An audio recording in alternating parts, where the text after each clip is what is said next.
Kane got punched in the balls by a ghost. Why does it happen so regularly to me? Weird how it actually does happen a lot to you. I do not deserve this. Well, sometimes I might deserve this. I mean, it's all 5-year plan of making you into a eunuch. Or it's my training arc. Yeah. All right. You're gonna be itching so hard, man. Oh god. So you guys are on your way to your first class of the day. And this class happens to be your second class in potion brewing, because you already did your second class in spellcrafting. That's where you guys all went out to the woods and tried to do a bunch of magical things to survive. Oh yeah. We don't talk I about remember that. the poop dimension. It Yes. turned into Looney Yes, Tunes. Kane went into the feces dimension. Alright, so let's see. Here, actually, was that? Yeah. Okay, so we're gonna start, and this is potion brewing. So this is Professor. Hang on a second, I had the name up here. Professor Spunkle. And of course, you remember Professor Spunkle is a female human druid in a female human druid classroom with a grown desk and shit. So this class that you are sitting down to take is going to be very interesting. So as you guys sit down in the classroom, you're just kind of there waiting for the teacher, and she stands up. Welcome back, class. Today we're going to be doing a special course. It's called Causes and Effects. Now, Yay. what I'm going to do here is I'm going to have each one of you come up and pick 3 unmarked potion bottles. You'll also see a little kit on your desks. You will take the 3 bottles, and you will drink each one of them, and figure out what the effects of them do based on the effects on your person. I forgot Purity got a spider monkey last session. Yes. No. Arch got a spider monkey. Oh yeah. And yes. I have a chicken. Yes, Oh, yeah, you have the ruby chicken. I got these hands, man. Also, keep in mind for the chat, if you guys want to put forward 300 bits, I will roll a D100 and they will get a random magical item off of the list of random magical items I have comprised. I hope a gun is one of them. It is. Let's go. Somebody give me the gun. Give the gun to the chicken. That might be worse. I don't even know if he could hold it, technically. It's a It's magic probably- chicken. yeah, It might be chickens able to. Well, Purity, you'll have to let me know if anybody does put in donations so that we can do rolls for that. Of course, I'll keep an eye out. Okay. So, since we don't have anything currently, we're going to go forward with the class. So, basically, she points out that there's a little kit on each one of your desks, and there's a mirror, there's a little rag, and there also appears to be a box that has 6 little nails in it, and each one of them seems to have a different colored glowing tip. There's a blue one, a red one, a yellow one, an orange one, a green one, and a purple one. I'm gonna take the purple one. Well, each one of you gets a little box like that. It's not like everybody has to pick one of those. Oh, I thought you were talking about the unmarked potion. No, there's kind of like a little kit at each one of your tables to kind of help you out in identifying what you may have drank. But each one of you is going to have to come up and choose 3 out of the 20 bottles, and then the next person, so on and so forth. So all 5 of you, I would like to roll a d20 to see what order this happens in. Come on, that one. Okay, 12's not terrible. 2 12s and 2 17s. So All right, the 2 17s will have to re-roll, so that's Kim and Arch. Nice. 11 and Arch. Nice. Got one. All right, so You got your Kim's one. gonna go for, all right, and then the 12, the 2 12s will have to re-roll as well. So that's Kane and Moko. Shit. All right, so that means Moko's gonna go before that. So first is going to be Kim.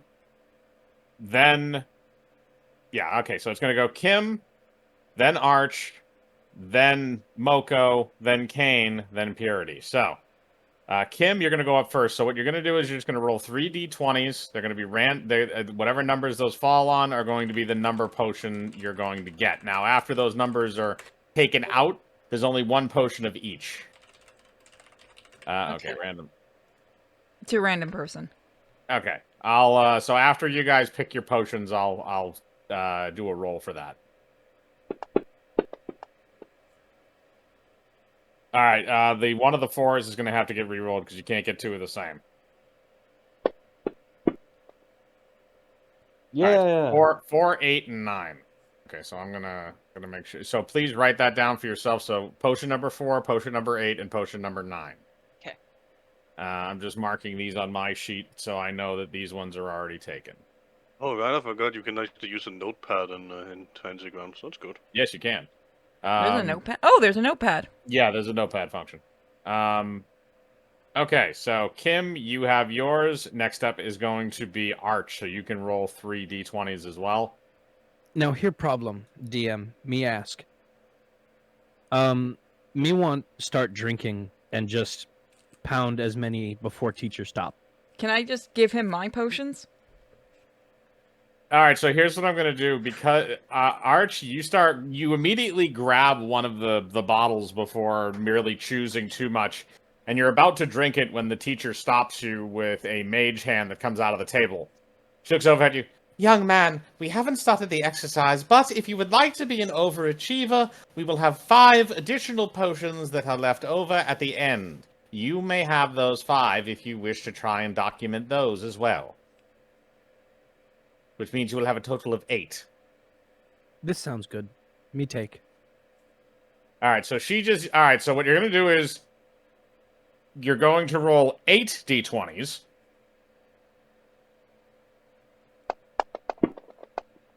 I say everybody give theirs to Arch. Alright, so No I don't doubles. think there are No, no and you doubles. you fucking landed the 20 as well. Yeah, no, okay. So, here's what's going to happen. So, Arch, you're going to copy all those down. So, that's 7, 13, 14, 15, 16, 11. Okay, yeah, so 7, 10, 11, 13 through 16, and 20. Let me just make sure. Got it. Yeah, a second. 7, 10, 11, 12 is the only one you didn't get. 13, 14, 15, and 20. Alright.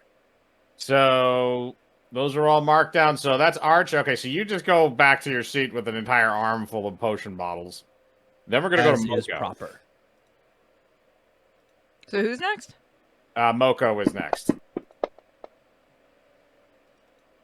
Alright, so 5 has not been picked, however, 10 has. So one of the ones 10 you're going to do is fine. 5. So, re-roll 2 again? Yeah, re-roll 2 of them. If they don't come up anything else, I'll just assign you random ones.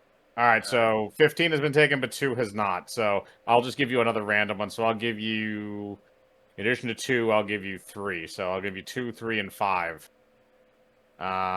So let's see here. So that's... Holy crap.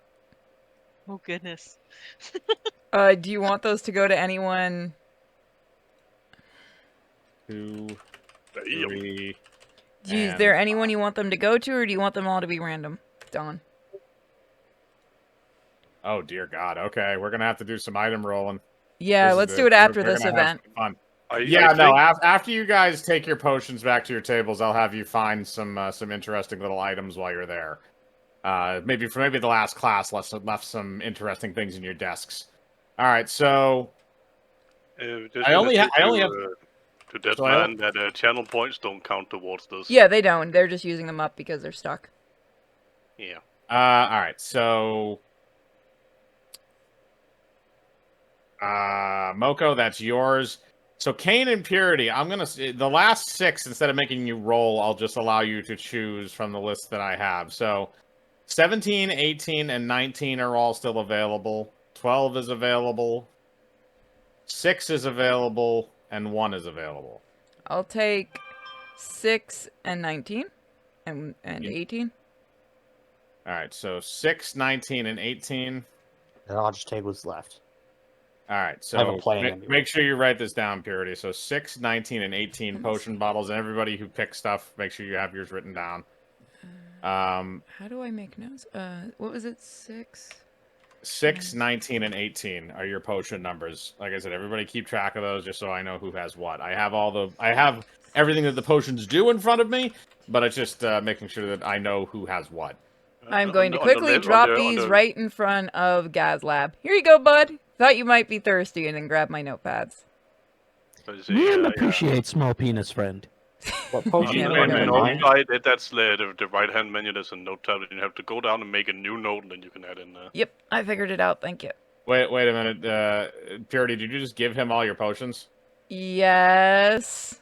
Oh, then you're gonna fail. Okay. that's Wait, fine. can't I just make a note of it from watching his body? No, the whole point is to take them yourself and observe it in yourself. Ah, crap. In Fine. case you accidentally drink something that messes you up. That's the whole idea. Oh, No fine. worries, small friend. So if you do not do it to yourself, then she will fail you. Me probably fail too.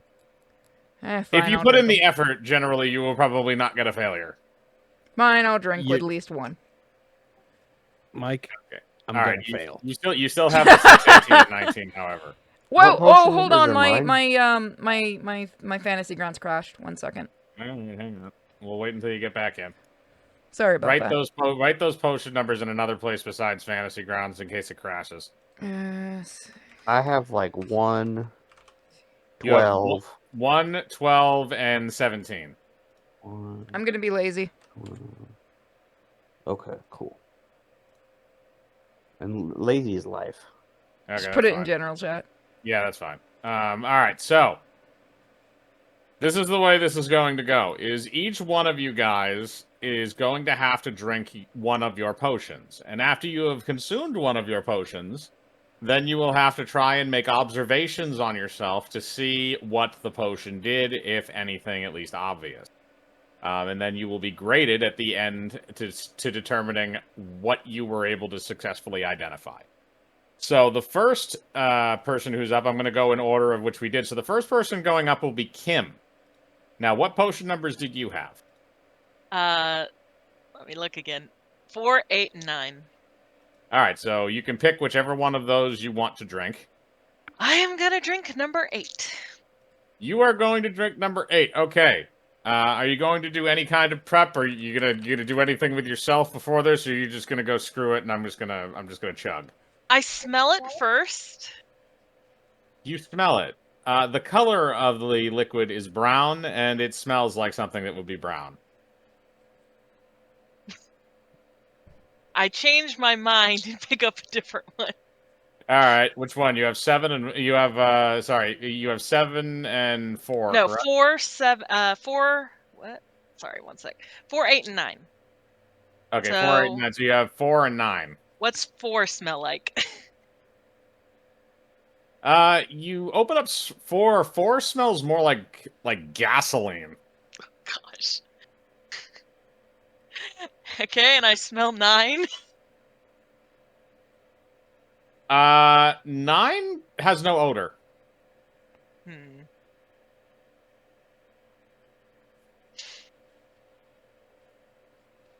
All right, I chug 9. All right. So first I have to roll a d4 for you. Okay. Whoop, that flew out. Yep. All right, that's a 3, and then I need to roll one more d4. And that is a 2. Okay, so let me just double check this before I tell you what happens to you. Gosh. So which one? So what you did? 9 was the one that you drank. Yep. Okay.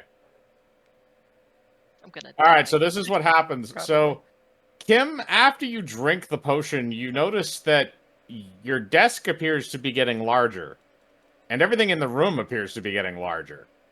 Shrinking. Because I rolled a 3, you're going to shrink 3 feet for 1d4 hours, which happened to land on a 2. So you are going to shrink 3 feet now, and then in an hour from now, you're going to shrink another 3 feet. And then after that hour, then you will return to normal. However, Welcome to my world. You will be. She's going to be a lot smaller than you. Heh, you The- can ride the on my first chicken if shrink- Be you a want. halfling. The first shrink, she's going to be about your size. The second shrink, she will be very, very much smaller than you. She might be the size of a fairy.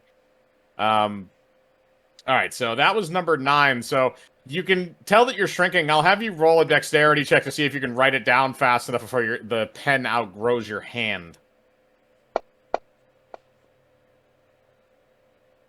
All right, that's good enough. All right, so you just kind of scribble down shrinking potion as your like head is like poking up over like the desk, but not by much.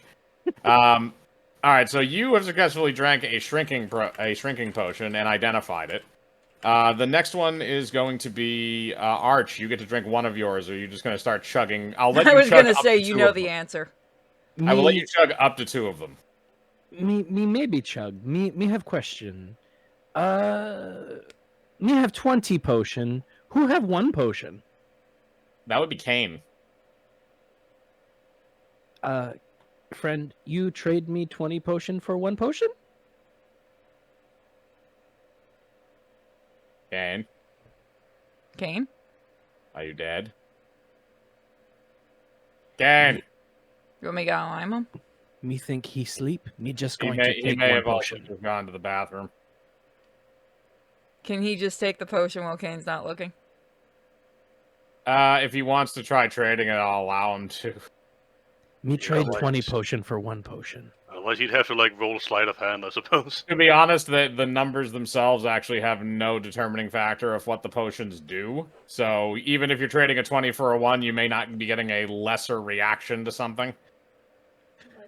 Damn, Mike's figured out my plan to kill myself. Yeah, why do you think I don't You do can't that kill anymore? yourself. I need you around as a bodyguard. All right, Oh, fuck it. resur- then. Too No, no, obvious- wait, too wait, wait, obvious let him- You're gonna take the Wait, too wait, obvious I you're can gonna take the- resurrect him. Bring him back. Let him die. Bring him back. I can bring him back. That's not the same. That's not resurrection, as in he's going to be a full human. That's zombie resurrection. I have no issue with this. Okay. Me not much Um, different as zombie. I was about to say, yeah. Sentience. Again, Debatable. I mean, not, his not hand too is big of a sentient difference, now. really. I let his hand be sentient now. Okay, friend asleep. Me gonna drink 20 potion. Okay, so you're only going to drink one of the potions, and you're going to drink the 20 potion. If this end good, me gonna escalate. But now just 1. Okay, Arch. Shot. Okay, Arch. As you chug the potion, it's blue colored. You chug it, and after a moment, you start looking around, and you don't really see anything. I want you to roll me a search check to see if you can find something that's out of place. For the record, fuck you, chat. This me best roll.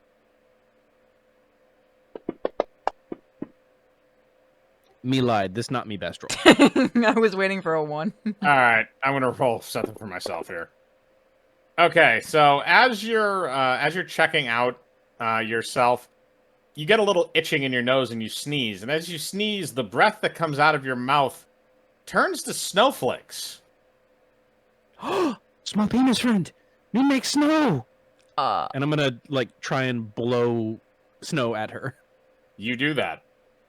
jeez. No, not snow. It's cold. I'll write it down for you, big guy. Me thank you. Me know how right. I know. All I'll right, write so down his you notes for him. got a potion that allowed you to change your breath to snow flurries. So the next person in line would be Moko. Yeah, I'm gonna take. Hey, are you there? No. I'll No, lime not him. I Hold heard. on. Yeah, I am him to see, make sure he didn't go to sleep or if he just going to take a piss or something. All right, so sorry, go ahead, Moko. Gonna take potion number Oh, no, 3 I'm here. and I wasn't spill sure if you guys were talking to me or not. We were I literally was saying your name multiple times. I'm not the smartest guy. I can tell. Well, we There's love you literally only anyway. one person in here called Kane. I have no excuse. He, It's okay, honey. at least you're honest. All right, so Say that again, Moko. Oh, Sorry, you that were. sounded way more angry than I meant it to be. I'm taking potion number 3 and I start by smelling it. Okay, you're going to take potion number 3 and you're going to start off by smelling it. So number 3, let's see this. Potion number 3 is green and it smells a little chemically.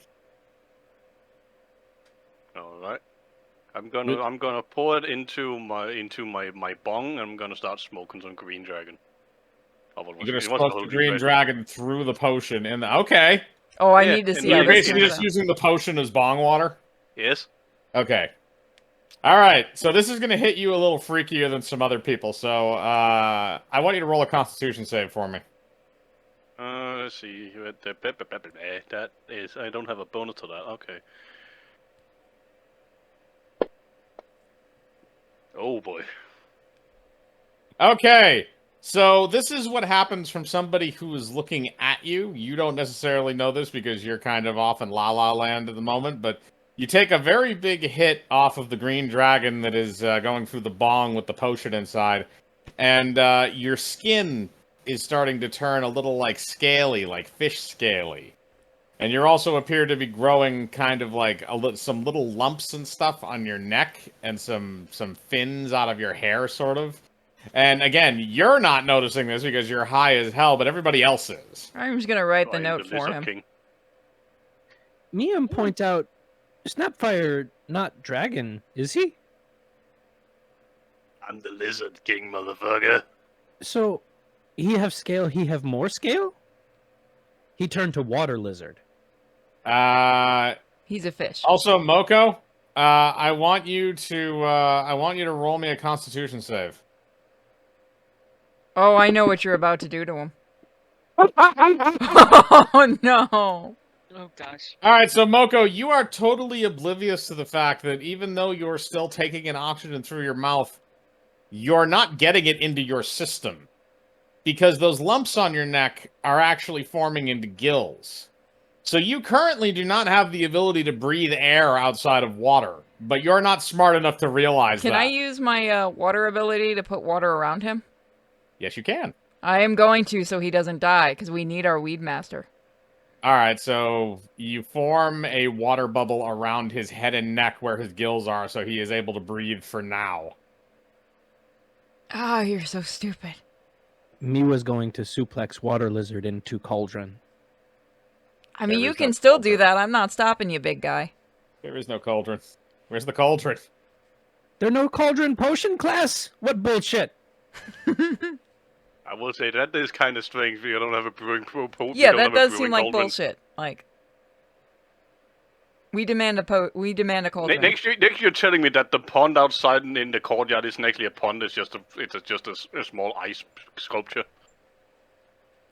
No, it is a pond. Yes, you're right. There are when I think of cauldron, I thought you meant like massive, like cooking cauldron type style thing. No, it's just like There's a lot of smaller cauldrons, including a smaller cauldron on the teacher's desk, but there's more. They're more personalized. It's not one of those big party spell cauldrons. Dang it. All right, so that takes care of Moko's because he's too high to notice anything at the moment. That means we're gonna go to Kane. My time to shine. Which potion are you drinking? So I was actually pondering the mind as I do, and I was thinking, what would happen if I were to mix all three into one? That's my man. Go You for it. can try it. I will allow you to. Okay, let's go for it. I'm gonna go ham. All right, so basically what happens is, Kane, you ask for the teacher for a large container, if you can have it. And she looks over at you.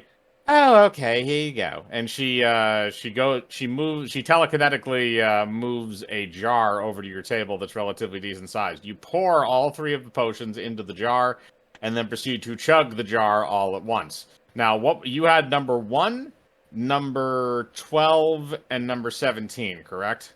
That is correct. Okay. I have to roll 1d6. I'm about to transcend. Okay, so that answers that question. So that is for number 17. I also have to roll a d4 for number 12. And a D4 for number 1. Wonder what color it was. The potions individually? No, just when you mix it all together. Oh, it just turns into a Coca-Cola looking mess. All right, Alright, so 1 and 3. All right, so this is the order of events came. The first potion number 1, that has the effect of your body feels like it's starting to become stiff. Like materials, like your skin is getting stiff, your bones are getting stiff. It feels like it's getting harder to move. You're also your skin is also developing a rough exterior to it. I'm turning into a lizard. No, not that kind of exterior. They're not scales. It's almost like it's turning into stone. Oh man, I'm gonna turn to a statue. You will be turning into a statue for 1 hour. You will be conscious for that hour, however. The other thing. So that was the first thing. Now the second thing, which was number 12, which is the other D4 that I rolled. After you have turned into stone, you see, because this is a druid classroom, there are plenty of plants around you. You begin hearing them talking to you. And you will hear this for the next 3 hours. Because you can talk to plants for 3 hours. And one of them, there's a tulip and a sunflower that appear to be having an argument about their marriage. There is a squash plant on the window that apparently is debating whether or not he wants to throw himself over and end it all. And over on the teacher's desk is an apple who appears to be slowly dying from the inside out as a worm eats what's left of his brain. Yeah, he's gonna get eaten anyway, so. So that's the 12. The 17 was the D6, and you rolled a 5. Your skin turns purple for a day. So I'm a purple statue. Cool. Yeah, the statue turns purple afterwards, and your skin will remain purple after you come out of statue form in an hour. So I can't speak, but I can just see and hear everything that's happening. Bingo. Somebody said he turned into a Which means schizophrenic. automatically you fail, but I mean the teacher doesn't really care. I'm a genius. No, I took everything into my body. That's like extra credit. So Kane, so yours are all through, and you're kind of just going to be stuck there.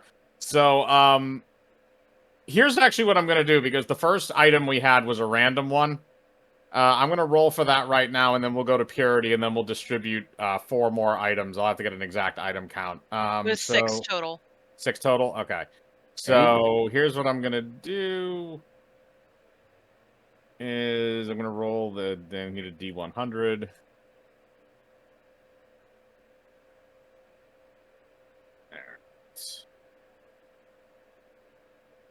Alright, 70 is the one that I got.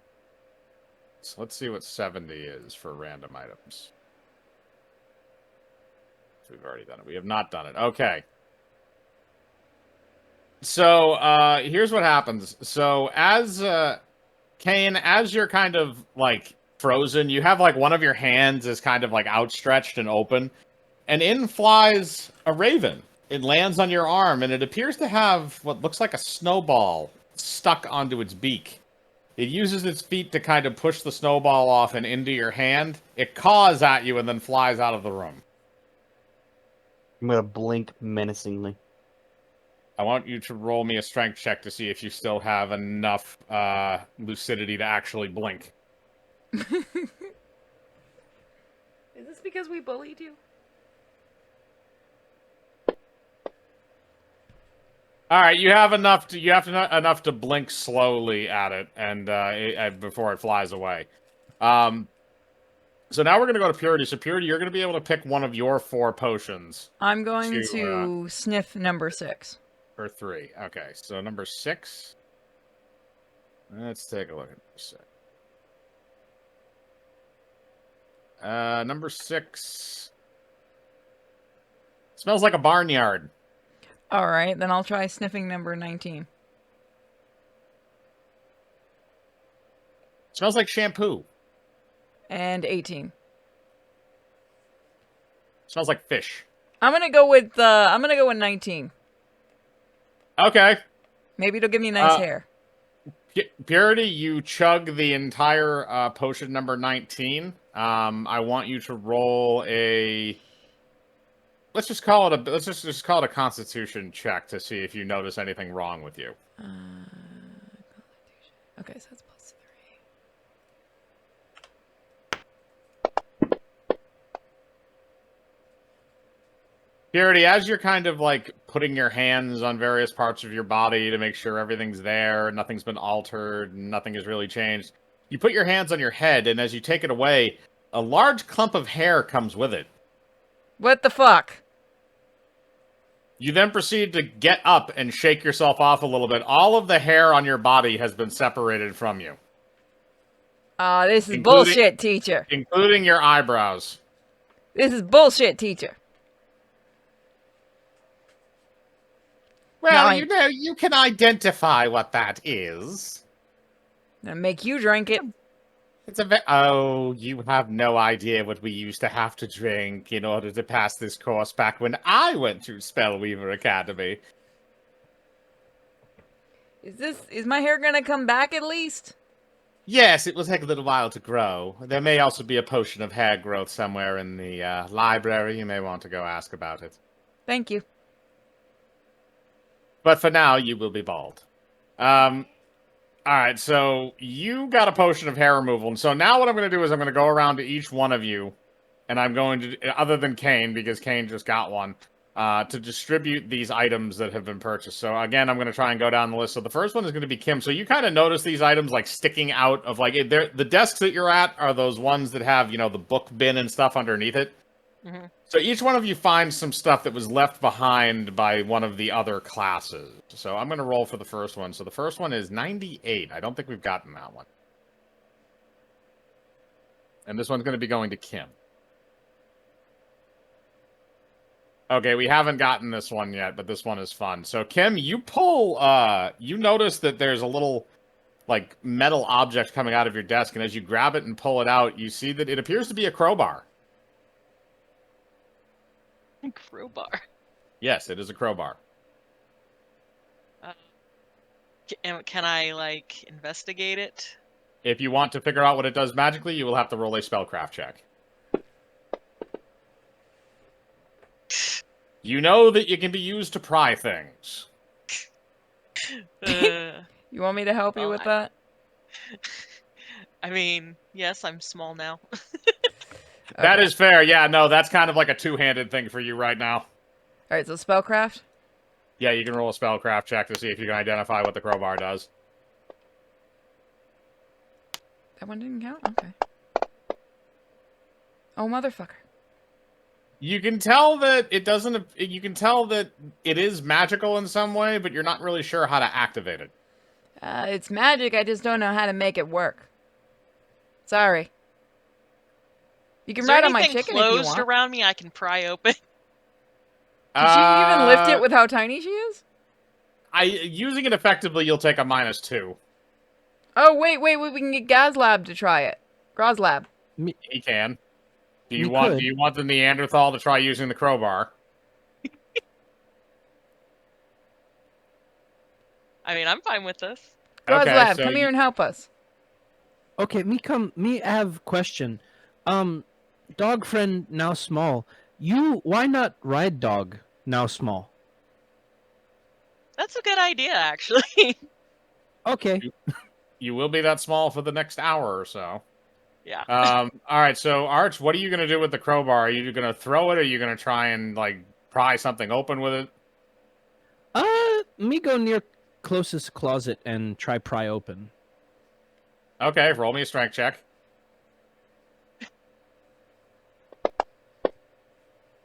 Oh, starting strong. Oh, yeah. All right. So Arch, you're not really sure about the concept of prying something because you're a Neanderthal. And you really just think that a crowbar is actually just something to actually throw at crows. So what happens is you turn around and you see the crow that is standing, still kind of making its way out the window, the one that left the snowball in Kane's hand. And you throw the crowbar at it. Now you don't need to roll. The crowbar impacts with 2d10 damage and then falls to the ground. The crow is now dead. It falls out the window and lands on a roof. Me think this very good crow kill bar. What the hell? That's not That- how you that- use it. Good job, How big me guy. use? You're supposed... I'll show you. Come here. All right, what The do I question, have? I think the question you should be asking is, did he use it? Even though he didn't use it as a crowbar as intended, did he use it as it was intended? Oh. Oh, it's a literal... Mike, that's terrible. Mm-hmm. You know what, big guy? I'm pretty sure you did it right. Oh, oh, good. Me happy. Me thought maybe kill bird was not right thing do.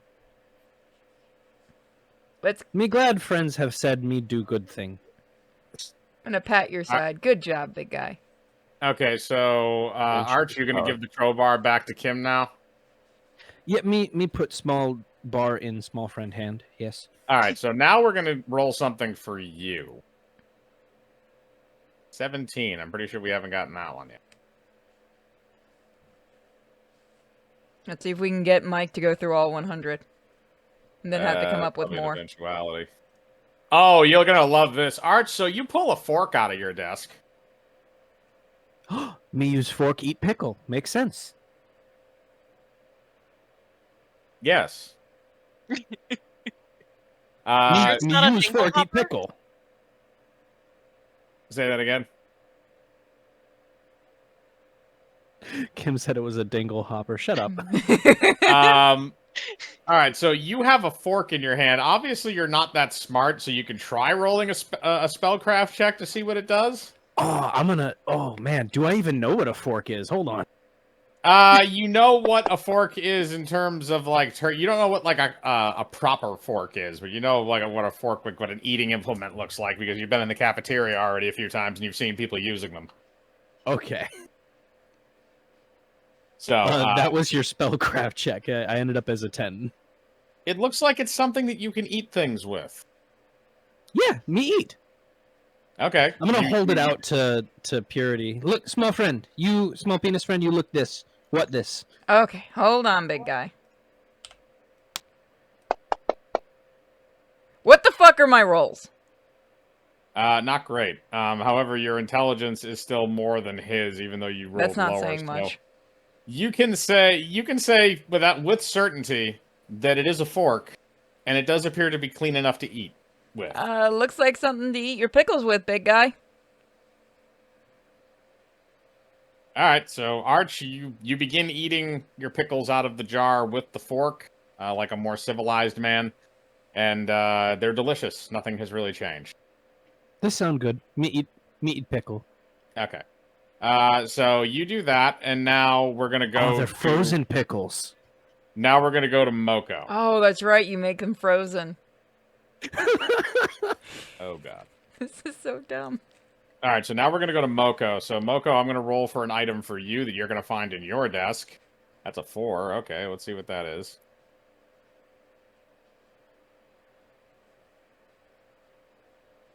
Moko, you pull an arrow out of your desk. Oh my. And it appears to be an intact arrow. Looks like it's tipped with like some kind of like a quartz-like crystal. It's not a metal tip. It's like a crystalline tip. And you're not really sure what it does. You can roll a spell. You can roll a spell check to see, or a spellcraft check to see if you can discern what it does. Okay. Let's see here. Okay, so that's then it says skill modifier. Do I add that to the roll or? Modifiers are added to the roll. Yes. Okay, so I'll beat that. Yeah, there's a little area for modifier. Oh, not 1. And I had a +6 on the modifier, so that You can tell it's one of those things that goes pew pew, and then you just hand it over to your cat, and he kind of takes it in his mouth and just like starts like chewing on it a little bit. All right. So he has something to gnaw on for at least a little while. Kane, I'm gonna roll your item now. I still don't really understand what the first one does because I'm still a statue. That is true. This is going to be an item that's in your desk when you are no longer frozen, which will be at the end of the class. I was gonna say, if you're still frozen, I'll take you to the library with me. Try to You find might a want to cure. bring a card. I'll probably be heavy. He's only frozen for an hour, so I'm going to say that he'll thaw out when the class is done. I'm really looking forward to talking to the plants. I just feel like he's having full conversations with them right now. Well, he's listening in on all their conversations. He can't talk to them because he can't actually speak, and he doesn't have the ability to do telepathy. So sorry, Yeah. Kane. What was your roll again for it? 80 something? Or actually, no. I have the roll. I'm an I was idiot. about to say, I 81. have to roll? Yeah, no, I'm an idiot. Yeah. It would be 81. interesting if you have us roll from now on for that. It wouldn't. I don't think it would really matter too much. Okay, 81 is one that we've already done, so we're gonna go up or down. I'm gonna roll a d20. Above 10 is rounding up. Below 10 is rolling down, or rounding down. I'll say 10 or below is rounding down. Which means that is going to be number 80. So Kane, inside of your desk, when you do finally thaw out, you're going to find a candle. Now, like I said, you're not going to know exactly what that candle does right now, but you will find out once you are thawed out. Now, Purity, you are the last one for an item, and then we have one additional item, which is going to go to somebody random because somebody asked for 5 items and somebody had already donated for a 6th before. Actually, no. No, that No, this rounds is up. the No, sixth. never mind. Yeah, you're right. This is 6 because that rounds out because I gave Kane the snowball. So this is the last one. 19. We already do that one.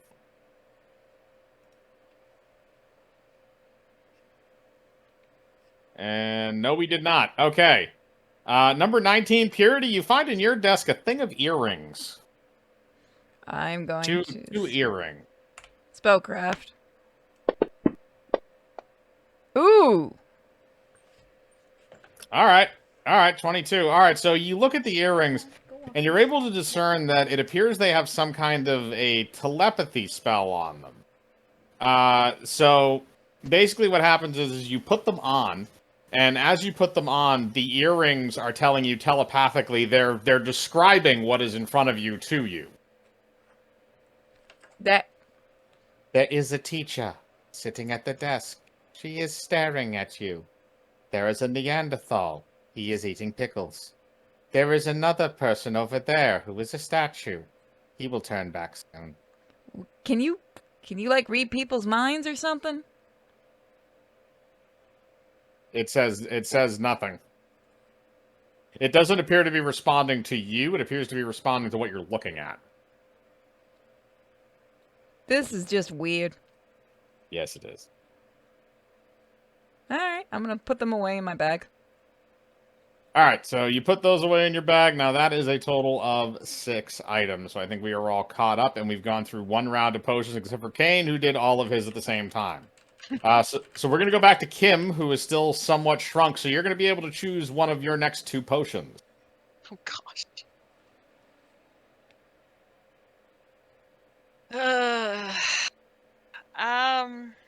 Can I even reach them?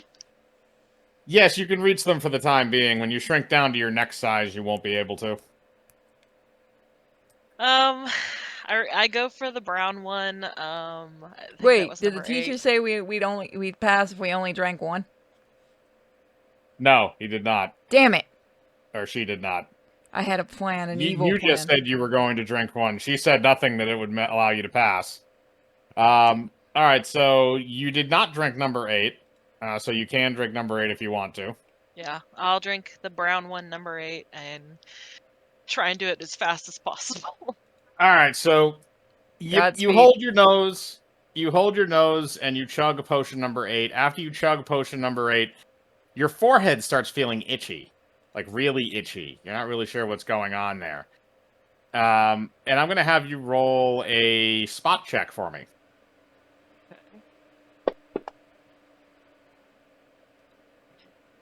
All right. You notice that the room looks a little bit different. Like it seems like it's bigger. Like your field of view has somehow become a slightly larger, but you're not sure why. You might be able to check with some of the other things on your table. I look into the mirror. You have a third eye on your forehead. Okay. And also, that does not say that goes away. Oh no. unless you have a remove curse scroll, which are available if you do require it. However, you have grown a third eye. Oh gosh. Looking great there. Uh, That is a good reaction. that's literally her reaction. Yes. I wouldn't facepalm, by the way. No, I'm tempted to try and cover it with my hair. You could do that. I'll allow you to do that. You kind of cover it up for now until you can get it removed. The teacher kind of looks over at you. Oh, see, I remember when that happened to me, except the eyeball wasn't in the forehead. Where was it? You don't want to know. Yee. Me want no. In butthole? Groslab, no! Yes, Groslab, it was my butthole. Thank Oh man. Me finally see me wipe properly. And now it is your turn, Groslab. So So- you have 8. You have 7 more of the potions. So Groslab's kind of been hanging out, eating flash frozen pickles from a jar with a possibly magical fork. Yeah. And like he gets a look over his face all of a sudden and just stops crunching the pickle. It's like a brontosaurus feeling pain after like 20 minutes. And he stands up and he looks at the statue. And he really quietly says, "You think I'm braver than Groslab?" And he stalks over and snatches the little container that Kane had used and comes back to his table and he goes, "Groslab and show." And he puts You're going to put all 7 of those potions in there. I need the numbers in order. 7, 10, 11, 13, 14, and 15. Okay. This I is got the okay. dumb So, one. so this is the way this is going to happen. So Groslab says, "I'm not a pussy," and he goes and pours all of the potions into the giant jar, and he then proceeds to chug said jar With a Now- pickle chaser on the rim. with the pickle chaser on the rim. Of course, you have to have that. It's part of everything. It brings the ensemble together. So what happens is this. Potion number 7. So the first thing you notice is that you start hearing both Moko's cat and Kim's wolf speaking common. The cat appears to be enjoying his gnaw on the arrow, and the dog appears to be talking in its sleep as it's pretending that it's running. So you can talk to animals for a little while. So the next one you said was 10? Yepper. 10, then 11. You feel something underneath your hat. It feels like something like moving almost on the top of your head. Me lift up hat. Me definitely lift up hat. You lift up your hat. Are you going to try and look with the mirror, or do you want me to actually, if you want to do that, roll an intelligence check? I can No, I'm always gonna hold the whip mirror around up. and yell at Yeah. at Tia. I'll grab a mirror from my bag for you, big guy. He has one. Venus friend. What am head? He has one on the desk. All of you do. So you show him the mirror. This is actually the side effect from another potion. You have no reflection. He's a vampire. Big guy, you don't appear in the mirror anymore. Me don't care. Let me have head. Purity, I'm gonna have you. You know what? I'm gonna make it kind of obvious because he was bald to begin with. He's growing mushrooms on his head. Oh, what the fuck, big guy? You got mushrooms. Bet the weed kid would pay for those. Me confused? Me You're not mushroom? the- Yeah, apparently. Does this mean me fun guy? Oh. Moko, do you want to roll an intelligence check to see if you can identify the type of mushroom that is growing out of his head? I was about to say I had knowledge as well, but that's in botany and herbology. Oh, you can do that then. Yeah, no. Yeah, you but can I do don't have it for fungus. I only have it for that. botany and herbology. I'll throw it in there. It's in the same camp. Okay. I see you don't get any Got a 3 modifier to that. So that would be a 20 plus 3. I was almost landed on a 1 again. All right, so you can tell that they look like they might be hallucinogenic mushrooms that are growing out of his head. However, you're also not sure if removing them will harm him in some way. I mean, there's only one way to find out, isn't there? That's true. Do you want to convince him to do it to himself, or do you want to try and harvest them?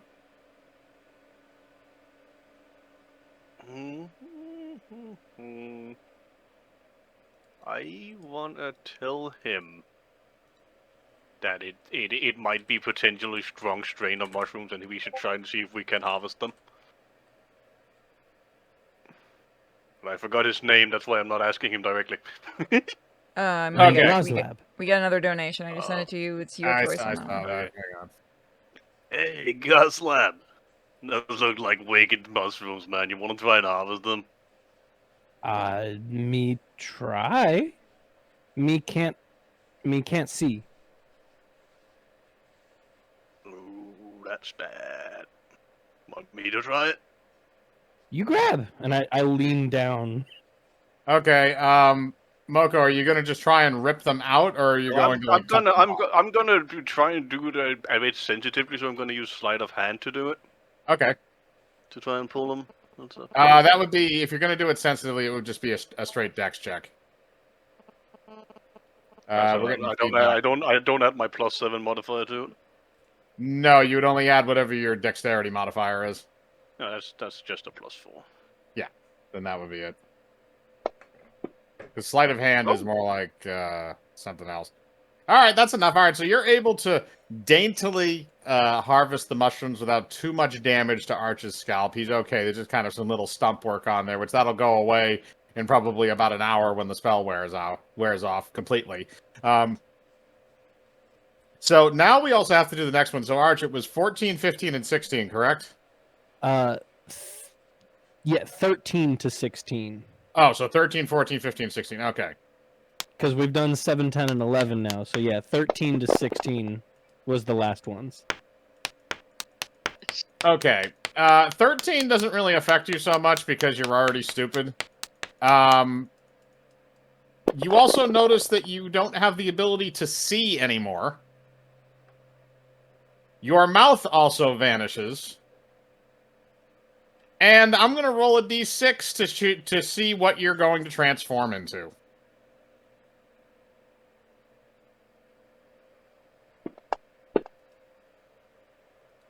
You transform into an Aarakocra.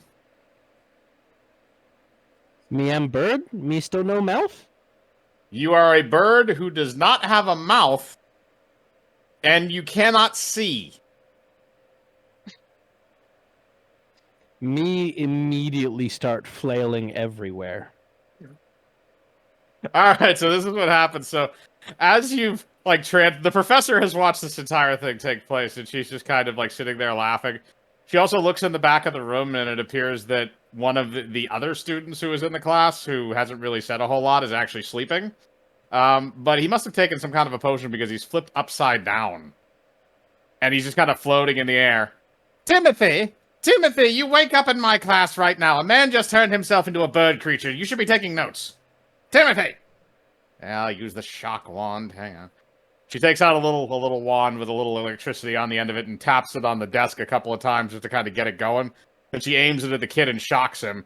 And he wakes up for a second and then immediately goes back to sleep. God damn it, you stupid bastard. You're in detention! Alright. Okay, well, he's got a passing grade even though he can't talk or see. But that also means we're going to go to the rest of you. So now it's going to go down to Moko. So Moko, you still have 2 potions to drink. Yep. So which one do you want to drink, or do you want to just chug both of them? I'm gonna look at potion 5, what it looks like. How can he drink though? His head's in a orb of water. That is also very true. That is a good point. Yeah. If he shoves it in try. fast, he'll be fine. I mean, you can that's try. why I said like I want to see, like which color has the potion 5? Potion 5 is a red color. All right, I'm gonna put that. I'm gonna give that to Muffin Top. Make him drink it. Okay. This will actually be kind of cool, probably. All right, so you're going to give it to Muffin Top, so you're going to have him drink it. And I'm going to roll 1d6. All right, that's a 1. All right, so Muffin Top. So originally, Muffin Top had blue eyes. His eyes have now turned to red. That's the only discernible difference. I mean, if it's still my turn, I guess I just make him drink potion number 2 as well. Okay. So it was literally potion the actual potion number 2. I have potion 2, 3, and 5. Potion 3 turned me into a fish monster thing. Yeah, it turned you into a fish man for a little while, and then 5 is what changed the eye color. So you feed him the 2 potion as well, and as soon as he drinks the 2 potion, he starts to like shake a little bit, and then just instantaneously, all of his fur triples in length, and he's just like a rolling fuzzball. I should have probably given that to the gnome. Well, a little late now. Unfortunately, now you have a cat ball. Well, I mean, we could shear it and then make a wig. That's probably what you're gonna have to do. Otherwise, you're gonna What have to the just fuck start did I rolling come back in to? places. Moko gave both of his remaining potions to the lynx. One of them turned the lynx's eyes red, and the other one tripled its length, all of its hair length. Oh wait, So is there it any of that basically left? It turned So into a it- cat ball. Is there any It of that basically left? turned into cousin it. No, he fed it all to the cat. God damn it. Yeah, it's basically turned into cousin it. Yeah, basically. So you now have a cat ball with red eyes. And you have also run through all of your potions. So now we're gonna go back to we would go to Kane, but he's frozen as a statue, so that means we're gonna go to Purity. So Purity, you still have 2 potions left. Rip. And Kim has 1. And I think that's it. Could I don't want to feed it to my chicken, but at the same time, theoretically, would I still pass? The chicken can't be really affected by that because it has no form of digestive system. I don't want to drink these. Damn it. What were your numbers again? Let me grab them. Oh. Oh, it was. It was 6, All right. 6, 19, 19, and and 18. 18. All right, so you didn't drink 6, and you drank 19. Yeah. And the teacher kind of looks at you and takes the 18 potion as you're kind of hesitantly doing it. You get half credit, and just to make sure that you know that this wouldn't have killed you, I'm going to drink it myself. So she chugs the 18 potion, and she already knows what it does, so she just kind of laughs at you. And she holds up her hand, and her hands have now developed webbing. That's just weird. It's great if you're doing scuba diving. You don't even need to put on flippers. So what does 6 do? Only you can find that out. Ah, fuck it. I'll drink it. I better get full points All right, for this. you drink number 6. You hear like the top of your head starts to feel itchy, and you feel like it's gained a little bit of weight. I'm gonna look in the mirror. You've grown goat horns on your head. I mean, I can pull this look off. Horny. You hear that come from the statue as Kane is finally starting to thaw out. Unlike the snowball, which is still icy in his hand. All right, and then the last one is Kim. I think you're the only one that has a potion left. I think everybody else has drank theirs already. Yep, potion number 4. Good luck. Since everyone's down theirs, I just down the last one. All right, I'm gonna roll 2 d4s. Oh my god, I actually didn't realize that this was the combination you got. This is gonna be funny. Oh no. Oh, we're in for some wacky shit, boys. All right, so I got to do the math in my head a little bit here, but Kim, as you drink the last potion, you return to normal size. Okay. Except you're about a foot taller than you were before. So what you did is you drank a potion of size that grows you by 1d4 feet for 1d4 hours, which was 2 feet for the next 1d4 hours. So you're counteracting. You're going to be kind of like fluctuating a little bit in size by about a foot for the next couple hours, but you're going to stay relatively correct size. Oh my god. So the teacher looks at you. Good work, students. Now that you have all that, I will take your papers, and I will give the golden stars for today go to the statue and the Neanderthal who is now transformed into an Eric Cochran. Have fun in your next class, by the way. Can't talk, can't see. Somebody is going to have to, does somebody want to guide him to his next class? Because, Yeah, I feel like it's I not already going got to- it. Thank you. I feel like it's not going to go well just letting him wander the halls by himself. Come on, big guy. Again, he can't. All you can hear is muffles because his mouth is literally sealed. So there's just like a skin patch there. Are we talking about Arch? Yes. Okay. Yeah, I'm just gonna grab his hand and lead him. All you hear is like the mufflings of Groslab trying to say thank you. It's the gesture that counts. Kane, you have thought out, and you also get that candle out Oh of wait, the, wait! I out could of- put the earrings on him. You could, yeah. Hang on a second. That'll help guide him. However, the earrings talk to him, so it's whatever he's looking at. So Arch, the earrings will tell you what's directly in front of you as you're walking. But he can't see, right? So It doesn't matter. Well, no, but the earrings, he'll get a description of what's in front of him, regardless of if he can see. They're closed captioning earrings. Essentially, it's an inner monologue from them. They're telepathically telling him what's in front of him. They were actually made for a blind person originally. So you put the earrings on him, even though he's an Eric Cochran, you kind of just like put them in roughly the same position where they would be in. And Arch, in your side of your head, you hear, "You are walking towards the door. You are going through the door. Outside, there are people bustling. There's a guy flipping you off on the left. Me punch guy on left. Only an attack roll. And it's 1d8. If it hits. You just kind of swing wildly as an Eric Cochran because you do not have the same reach that you had as a Neanderthal giant. But you're just kind of swinging in that general direction. And again, you can't say anything because your mouth is a skin patch, essentially. Come on, big guy. However- You can fight him later. However, for the people that are aware of what's going on, I will have everybody else roll a, let's call it a list. I'll allow you to either do a listen or a spot check. It's your choice. Except for Arch, because he can't see. Everyone? Yeah, everybody except for Arch. I'm gonna do a listen because I have a +7 in that. Holy shit. You can do that. I'm double checking. Believe that's Nice. I'm double checking. Sweet. Okay. Damn, 2 19s. All right. So who was doing? So Moko was doing a listen. What were you doing, Kane? I was also doing listen. Okay, you were doing a listen. The midget's doing a spot check. Okay, you're doing a spot check. Mines are the same either way, so it doesn't really matter. Okay, yeah. So, Kane and Moko, you guys both hear what sounds like a low humming noise, like somebody humming a tune.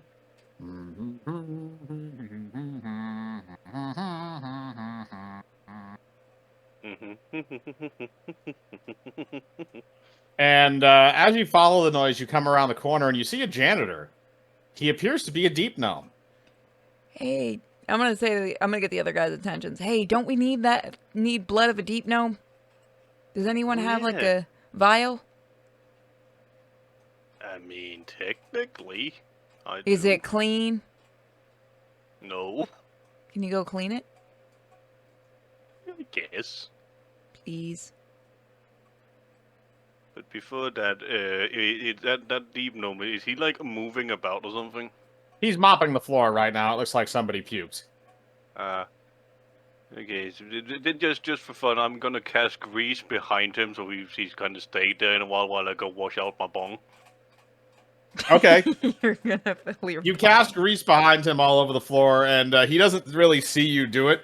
So he just sort of turns around and just goes, "Oh, God damn it." Yeah, remember that is 10 feet of slippery grease.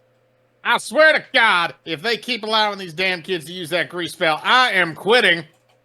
All right, guys, we need to get his blood. How should we do this? Well, I mean, you could try and push him and see if he hands into a wall. We can get your cat to do that. Then none of us will be blamed. You want the cat to just like go up and like parkour him down the grease? Yes. I want the cat to roll a strength check. I forgot, what do cat familiars have in stats? I think I sent it to you. Hang on. Yeah, but it was like, it was a while ago. I was gonna say you should just have the lynx, like claw him. Yeah, but we Oh need, yeah, we you need to could build scratch it him and up. we can get the blood that way, but we also need to knock him out. Yeah. Mm. Let's see. Melee attack plus 0 to hit, 5 times reach. It has a... Is that a strength check? Oh, that... Okay. It would be a strength check because you're trying to just push him. So, because you're trying to use the grease, I would assume, to carry him into the wall. So that says 0 somehow. It somehow didn't catch, but I rolled a 4 and it has a -4 in the stats. If it didn't show up, then just roll it again. Okay, so that's a 2. Okay. I guess it's because it's a 4 -4, so it would have been 0. So technically, that dice didn't exist. Yeah. I would just negate it if it was that the case. If that was the case, I think. Yeah, All right, it, so has a so the -4 cat. strength check. All right, so the cat is gonna try and do that, but so the cat just kind of goes up, and like it doesn't really like move him at all. It just kind of like pokes him in the butt, and he turns around like, "What you doing here, kitty?" Good kitty. Who are you? Are you one of Professor Rathmar's experiments, or did his lunch escape again? I mean, technically, we haven't sheared him yet, so he is a giant ball of fur right now. That is true. He is literally just a giant ball of fuzz with red eyes. See, I sent a picture for Prudy to put Yeah, in I the put it stream if up. he wants to, of cousin it. So yeah, that's put what it it up. is. Oh god, yeah, that's basically Yeah. what it looks like right now. So how are we So- gonna get this? You could always just ask I was gonna say ask the Neanderthal, but he can't see unless you just want him to like run into him blindly and freaking out. Oh, big guy. Hmm. Go run into him. Mm-hmm. 1 for yes, 2 for no. Mm. Good guy. Go. Okay, so this is how this is gonna work. So Arch, I'm gonna have you roll an intimidation check.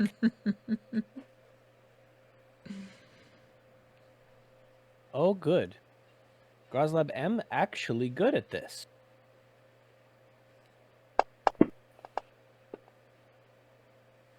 That landed on the side. Reroll it.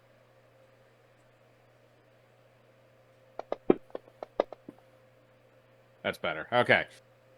That's going to be enough, especially because he's a deep gnome and you're still like 10 feet taller than him. So as he's like distracted by the cat, he just sees this Eric Cochran flailing its arms and legs and wings.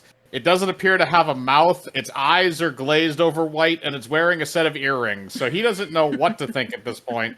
And as he's watching this happen, he freaks out and he starts turning around right when he notices that he's about to fly right into the grease pile. So the grease is going to carry him. So what I'm going to do is this. I'm going to roll a d20 to see how bad he hits the wall. If it rolls below a 10, he's going to be knocked unconscious immediately. Dang. Okay, he's not unconscious. But he does go in and crack his head. That's going to be 6 damage. That's going to be 5 damage to his head. So he flies into the stone wall head first and smacks himself, and he kind of like gets back and like sits down and like grabs his head. He's got a pretty deep gash on the top of his head.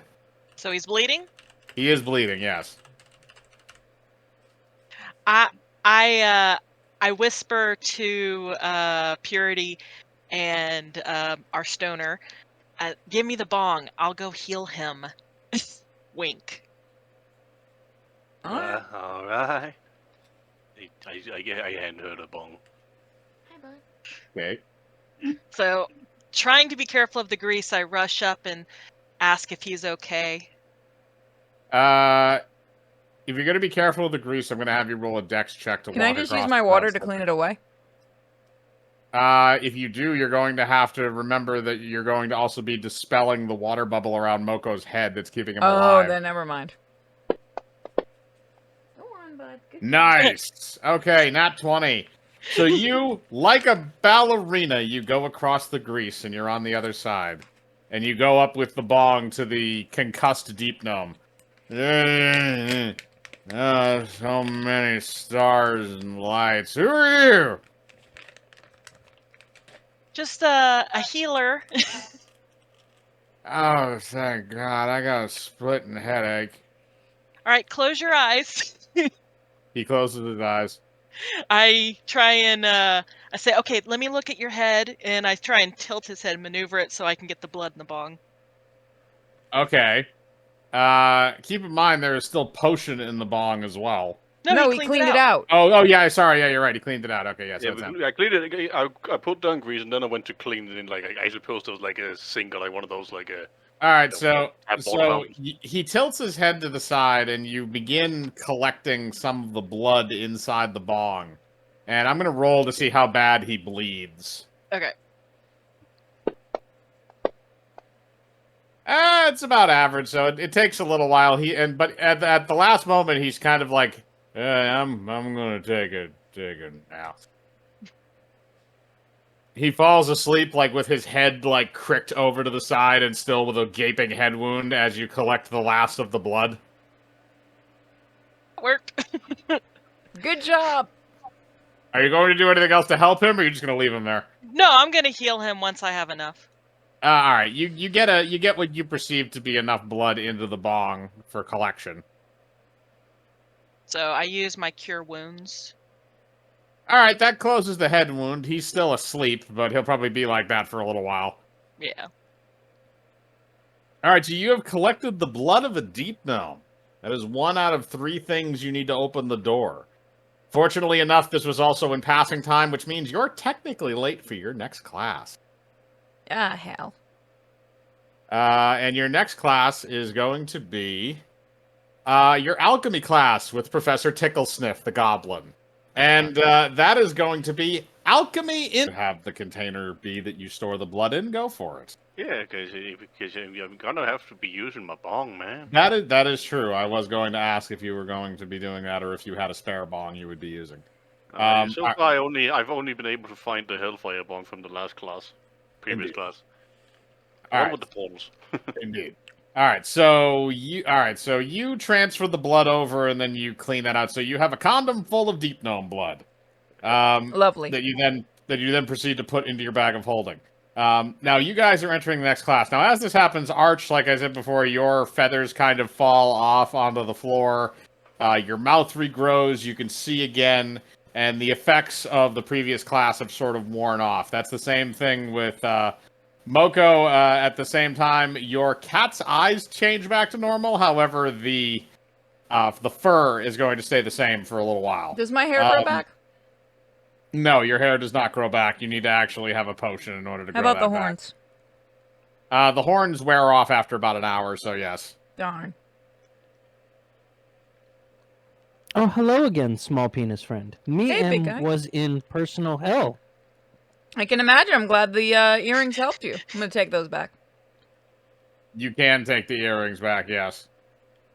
The Me earrings else- were helpful. Anyone else know magic? Me want no fork. So do you want to ask them if they can discern what the fork does? Yeah. Okay. I'm going to try to re-roll again. Yeah, you guys can roll spellcraft if you want to look at it again. I will try to. Ooh. Plus 6. Oh crap. Oh, I did bonus. better. Alright, it looks like... Ooh, Alright, wow, Purity 16. got a good one. Moko got a good one. Alright, so Purity, you take the fork, and you kind of realize what it does, and you test it out. So what you do is you go over to the side of the room, and there's a pencil sharpener sitting there. And you tap the fork to the pencil sharpener, and after you tap it to the pencil sharpener turns into a piece of bread that you then eat. Oh, neat. Hey, buddy, you can turn this can turn anything into food. As you try tapping it again, Oh. it appears to have no effect. This item only does this once per day. Big guy, you can only do this once a day, but you can turn things into food once a day.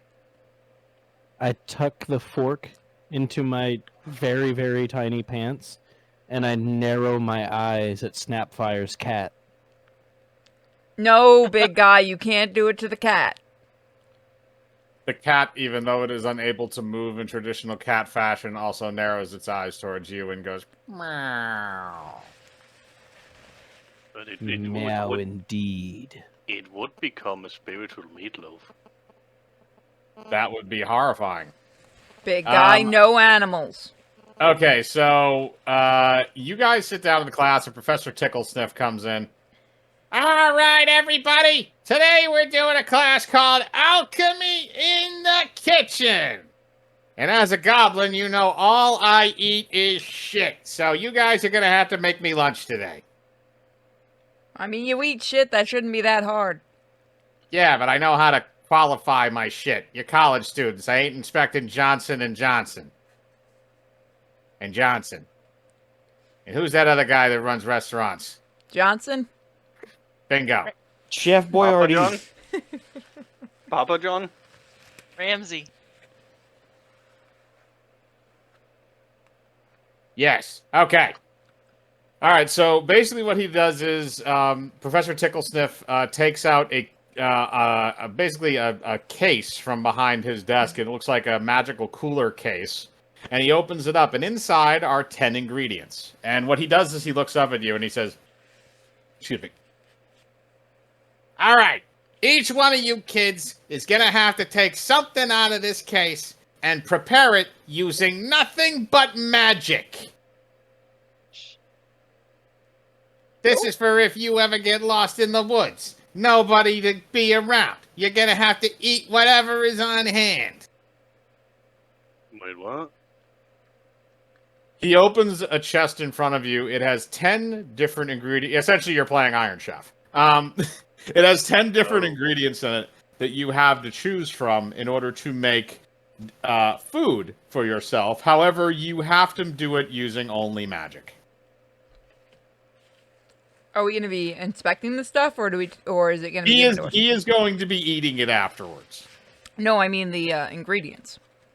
Yes, you can Okay. inspect the ingredients. He has just simply opened the thing. If you guys would all like to look, I will describe each of the 10 ingredients to you. Yeah, I want to look. Ingredient number 1, owlbear steaks.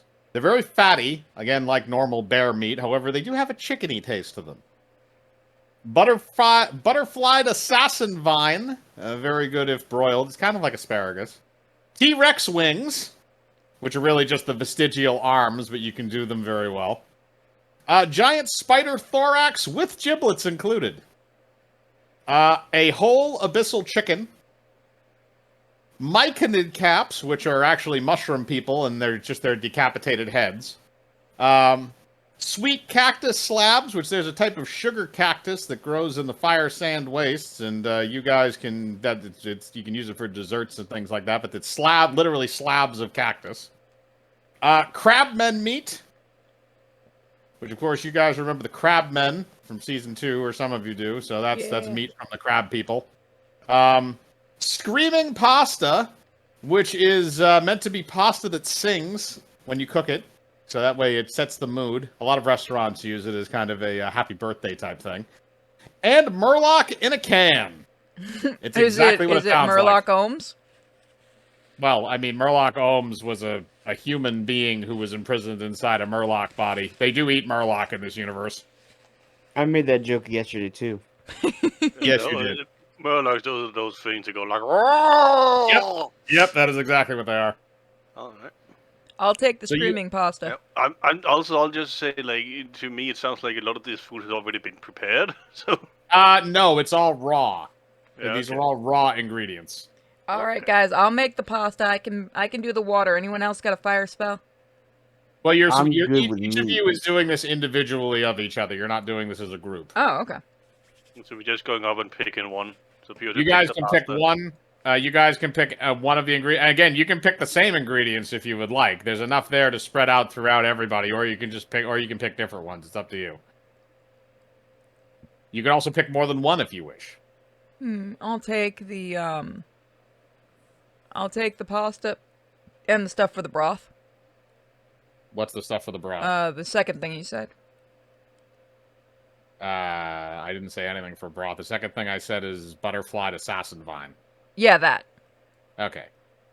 All right. see. So you're taking the pasta and basically the death asparagus. So anybody else, whoever wants to go, whoever knows what they want to take, you can take whatever you want. Yeah, I'm just gonna do owlbear steaks. Okay, I'm also wanna do pasta, but with the crab meat.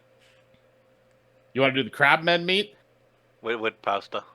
With the pasta. Okay, so you're going to do pasta with crabmen meat. All right, so you grab a little bit of each of those. Good. Kane, you grab some owlbear steaks. Arch, what are you going to grab?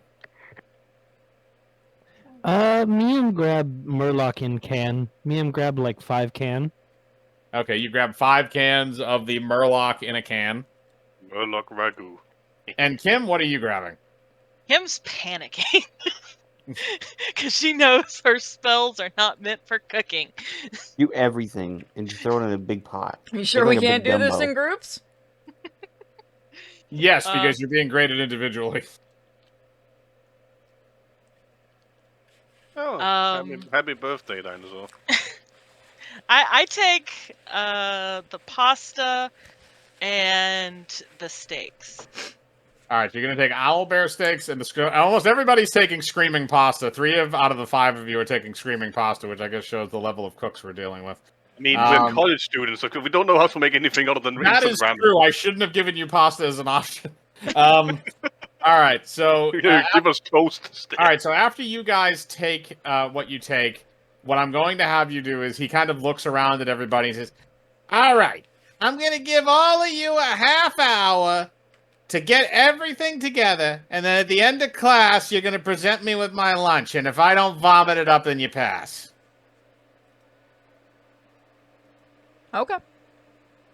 All right, so we're going to go down the list. So what you guys are going to do is you're going to roll, if you want to use any individual spells, you can, or you can roll crafting checks to see if you can kind of BS your way through it normally. Crafting checks. Let me see. I have a +3 in crafting. Ooh, I got it specifically in alchemy. Is there any like sort of like cheese or like dairy product as well to use? Oh, There you is not. mother. Fuck. Alright. All right, so Purity, what did you have again? You had the pasta and the assassin vine? Yeah. All right, so you cut up the assassin vine with some, and you kind of like mince that up, and then you use your create water spell to make a pool of water that you put the pasta in and then boil it. Now, the thing that winds up happening with that is that after you're done boiling it, you start adding in the assassin vine stuff, and you've actually brewed yourself a little bit of a stew. However, you don't know how it actually tastes.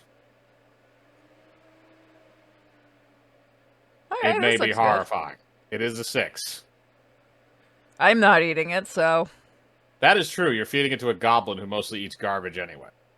So now we're going to go to Arch. So, Arch, what are you going to do with the ingredients that you grabbed? You just grabbed 5 of the Murloc in a can. Yeah. Me and pop open cans, put in big pile, then dump pickle all over. Okay, so you're just going to put a bunch of pickles all over it, and you just give him a plate with a pile making a of Murloc salad. meat and pickles. No, it bucket and me stir until time, so Murloc meat properly brine in pickle. All right, so you're making a pickle Murloc mixture in a bucket. Correct. Okay. So you're doing that. Roll me a craft check to see how decently it comes out. So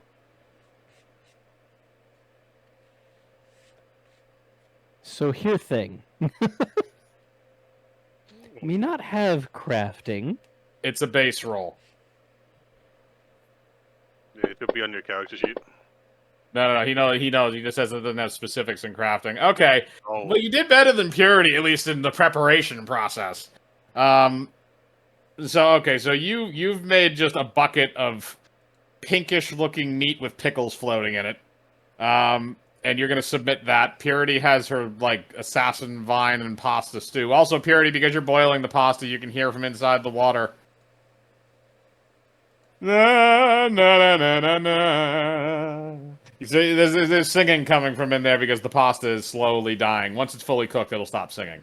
I was about to ask, what does Kane hear since he can talk to the plants? Yeah, no, actually, you have that technically counts for the pasta. So yeah, no, he can hear the assassin vine getting very angry, even though it's dead. Its consciousness is still there, apparently. Nothing tastes better than hatred. Yep. All right, so now it's gonna go to. I'm gonna say it's gonna go down to Moko next, and then Kane, and then. Kane should be able to keep that ability because that's kind of funny. It's only a temporary ability, and that may run into some interesting things later. Although you can try and you probably can try and learn the spell Talk to Plants. All right, so Moko, what you grabbed the crabmen meat and the pasta. Yeah. So what are you gonna do with that? I'm gonna chop up the meat with some of those mushrooms I gathered from Okay, from roasting, and then I'm gonna fry that up and then cook. I assume we have the basic necessities. So I'm gonna fry that up in a skillet with some oil and butter, and then I'm gonna cook the pasta in that sauce that makes. All right, can I ask you a question? Do you know any fire spells? I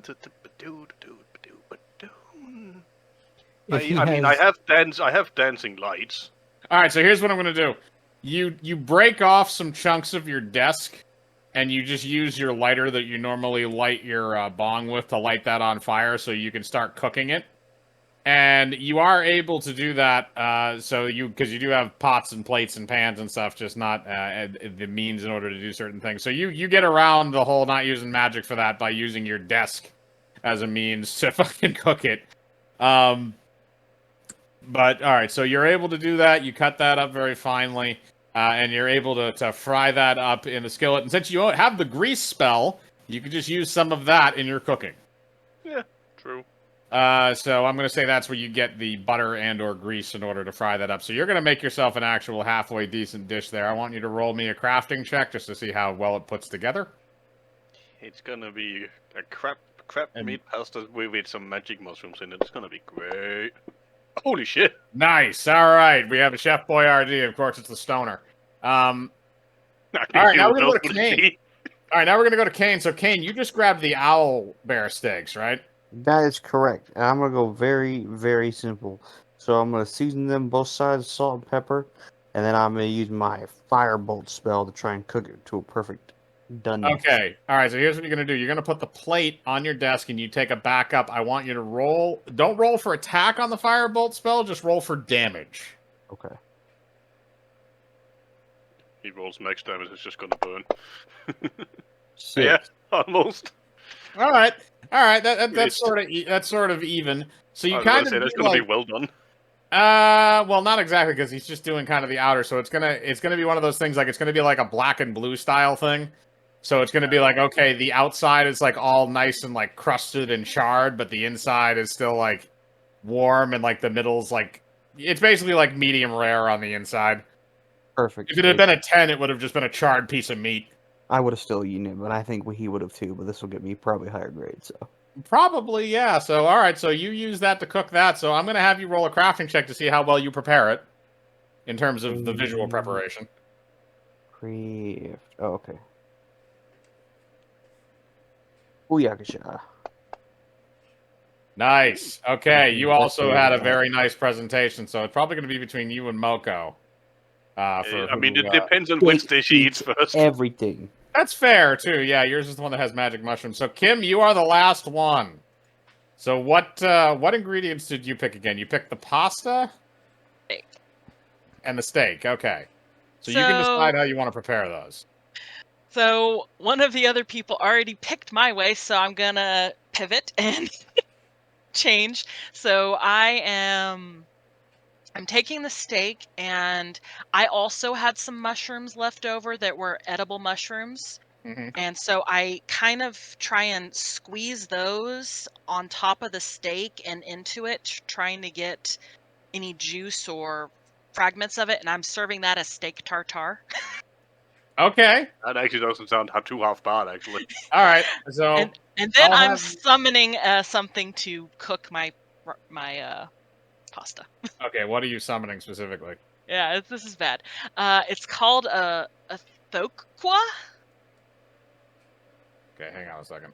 How do you spell that? THOQQUA. Okay, let's see here. Oh, it's a fireworm. Oh. Yeah. Okay. Oh, wow, I didn't even think of doing that. Damn. Okay, so it's under your control, so you can order it to do anything. So yeah, you can order it to cook it. So how do you want it to try and cook it? So I'm trying to actually turn them into a little bit crispy fries. You know how when you cook, not fries, noodles. You know how like Asian dish, Yeah. like how they'll have. I'm trying to kind of do that, but I'm telling them favor it on the underdone side. Okay. All right. So what it's going to do is I'm going to have you roll for attack on that. So it does.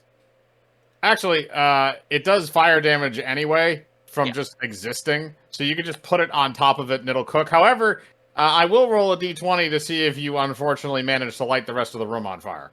Okay. All right. No, you're okay. You're okay. It's not as terrible. The higher the roll would have been the greater possibility Okay. of damage being done. So it's able to concentrate its heat mostly into its back, so you're able to cook it that way. Just roll me a crafting check to see how well visually you put it together. Okay. 16, Okay. and let me look at my sheet. I Would that guess- be under like survival? Craft. Oh, crap. I think Sinister just sent us $5. Yeah, Yep. I only have craft potions, so. It's just a general craft roll, so it doesn't Oh, have any so kind 2? of annotations. Yeah. So 18. Okay. All right, so Kim and Moko and Kane have all prepared relatively good dishes. Arch has given him a bucket full of pickles and murloc meat, and Purity has given him a floating stew. Like a traditional Scottish meal, isn't it? Kind of. All right, so we're going to go in order, and he's going to be able to judge. So he's going to judge out of 5 stars. So what we're going to do is, first thing he's going to do is he's going to eat Purity's meal. And since she rolled a 6 on preparation, it's going to take a -2 to the d20 roll. See if he likes it. All right, so that's a 9. He's not in love with it, but it's also the opening, so he gives you a C as a passing grade. He I'll says you can take do better. Okay, so that's anyone. The next object goes to anyone. Goes to anybody? Okay, so I'm going to go through him eating these things, and then when you guys leave the classroom, I'll roll the object, and I'll roll who gets it. You could just give it to the person who scores the highest. Yeah? That's true, I could. You know what? That's a better idea. That is a much better idea. So Purity, so that's what you're dealing with right now is a 9, so keep track of that just in case everybody else rolls like shit. So there's that. He did not puke it up. He ate all the soup, so he's okay with that. Now he's going to move on to the second meal, which is the murloc meat in the bucket. And he kind of just looks at this one a little bit, and then he looks up at Arch. You know what? Fuck it. No, Fuck no, it. wait. Who cares? Let me have one last thing. And I put the pickle jar above my arm like fucking Salt Bay and just drip it down my elbow. And I would like to intimidate the roll. Intimidate the pickle jar? No, intimidate him with the... Okay, roll intimidation. You're going to roll against his intelligence, which is a +5. He's about to get a different kind of pickle. Hey. Okay, no, I'm not doing well. Yeah, no, that would be an 18 for him. So yeah, you do not intimidate him. He just kind of looks at you and like cocks an eyebrow. All right, well, let's dive into this. So he grabs one of the pickles that's floating in it, and he kind of like dips it into the like soupy murloc meat, and then proceeds to eat it. And he's just kind of like, I'm gonna roll to see how he takes it, like in terms of. All right. So he doesn't puke. It doesn't make him puke. You take it like a man. He's not impressed. He gives you a D, but you completed the assignment, so he's not going to give you an F, but he'll give you a D.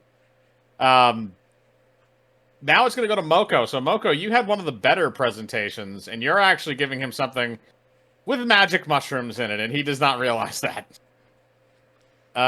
They just look like what are they called, like champignons or whatever? Like the pretty green ones? much, yeah. So he's gonna eat. So he starts eating that. So he likes the pasta. The pasta is good. He's okay with it. It has a good consistency to it. You fried everything, which is nice. The grease does add a little bit of a magical flavor, but he's okay with that. So now I'm going to roll for his constitution to see how well he takes the magic mushrooms that he just imbibed. Not well. Not well. So as he's eating, you see like his eyes start to like dart around the room very quickly. Man, there's a lot of colors in here. So many colors. I'm green. Floor is blue. Teacher, we all getting Walls an A? Why did that stump just talk to me? What? Where am I? I think we all just passed. Nightmare. Yeah. Wait. Who has the nightmare thing? Give it to him. Nightmare Oh, panda. They're in my room, and he needs to be asleep for 'em. He does need to be asleep for that. Damn. Yeah, no, those are his nightmare underwear. Yes. Yeah, those are in my room. Sadly, I didn't put them You on. could Today. put sleep. You're just gonna I smack have a him in the better head. idea. I'm gonna reach out and touch his shoulder, and as I do, I'm casting Touch of Idiocy. Okay, roll for that. Roll the psychic damage. Yes, let me just see if I remember. Yeah, 1d6. Yep, that's to his intelligence and his wisdom, and I believe so. That's a 6. The fuck was that sound? All right, so Moko, you touch his shoulder, and you cast Touch of Idiocy as he's already having a mental breakdown, and you just see like his moments of shock and fear suddenly transfer over to just like it looks like the engine is running, but there's no one at the wheel. And he starts to develop a very large stream of drool out of one side of his mouth as he's just kind of staring off into space. You broke him. You also run your hand up in front of his face. There is no reaction. All right. It was 6 damage to intelligence, wisdoms, and charisma. Does that Yep. mean we could all just leave class now? I think we can Yeah. just go. We can just go to his desk and just give us all A pluses for the night and then Yes, leave. you could. Oh yeah, let's do that. Yeah, let's do that. Okay. So you guys walk up to the desk, you change your grades to A's, and then leave him there just kind of drooling all over his desk. Sweet. I get love outta here. easy success. All right, let's go find the rest of the stuff we gotta find to open that door. And now we just gotta roll for what item we're gonna find in his drawers, I guess. Oh right, Oh, that's you're right. You're gonna search his desk? I think we should all agree to give it to Moko. Sin is the donor of $5. Yeah, we gotta give that to yeah, Sinis. all We right. gotta give that to Yeah. Moko. He deserves it for getting us all an A. That is true. All right, we'll give it to Moko. Okay, so let me roll the D100 and see what comes up. All right, roll. All right, that is a 12. I don't think we've gotten 12 yet. I think we got like 18, 45, 99, and 17. There's been plenty. He's other got it ones. written down. We have not had 12 yet. Okay, so this is what it is. So, Moko, as you're casting your spell, you notice that there's a full cup of steaming coffee sitting right on the corner of the Professor Ticklesniff's desk, just beckoning you with steam still coming off of it. Mm-hmm. Well, I guess I go over to investigate it. You're standing there already because you just cast Touch of Idiocy on him. Yeah, but I want to find out what exactly is in this intriguing protocol. Okay, then roll me a spellcraft check to determine what is interesting about it. What is in this magical bean juice? 13. 13. Okay, you can tell that the coffee has been imbued with something to robustify you. Essentially, it's something that's supposed to boost. It seems like it's a stat booster. Ooh. However, it does appear to be normal coffee, which means it's probably a consumable. So it has one. It appears to have one use. It doesn't refill or anything? Not to your knowledge, no.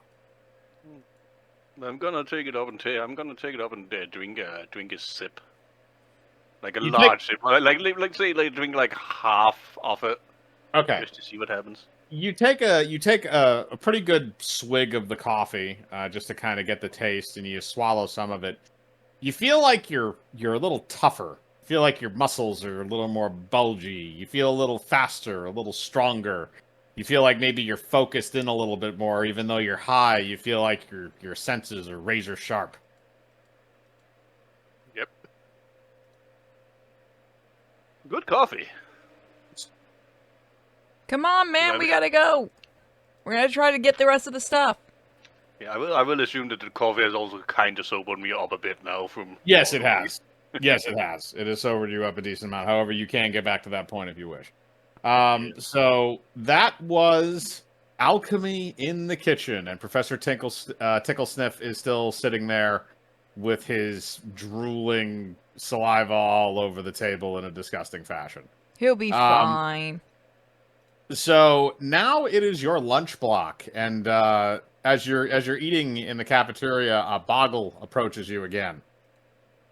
Hello, friends. How is things going on the special keys we're supposed to be getting? We found one. We got the blood. I'm Yes, more of a trip guy.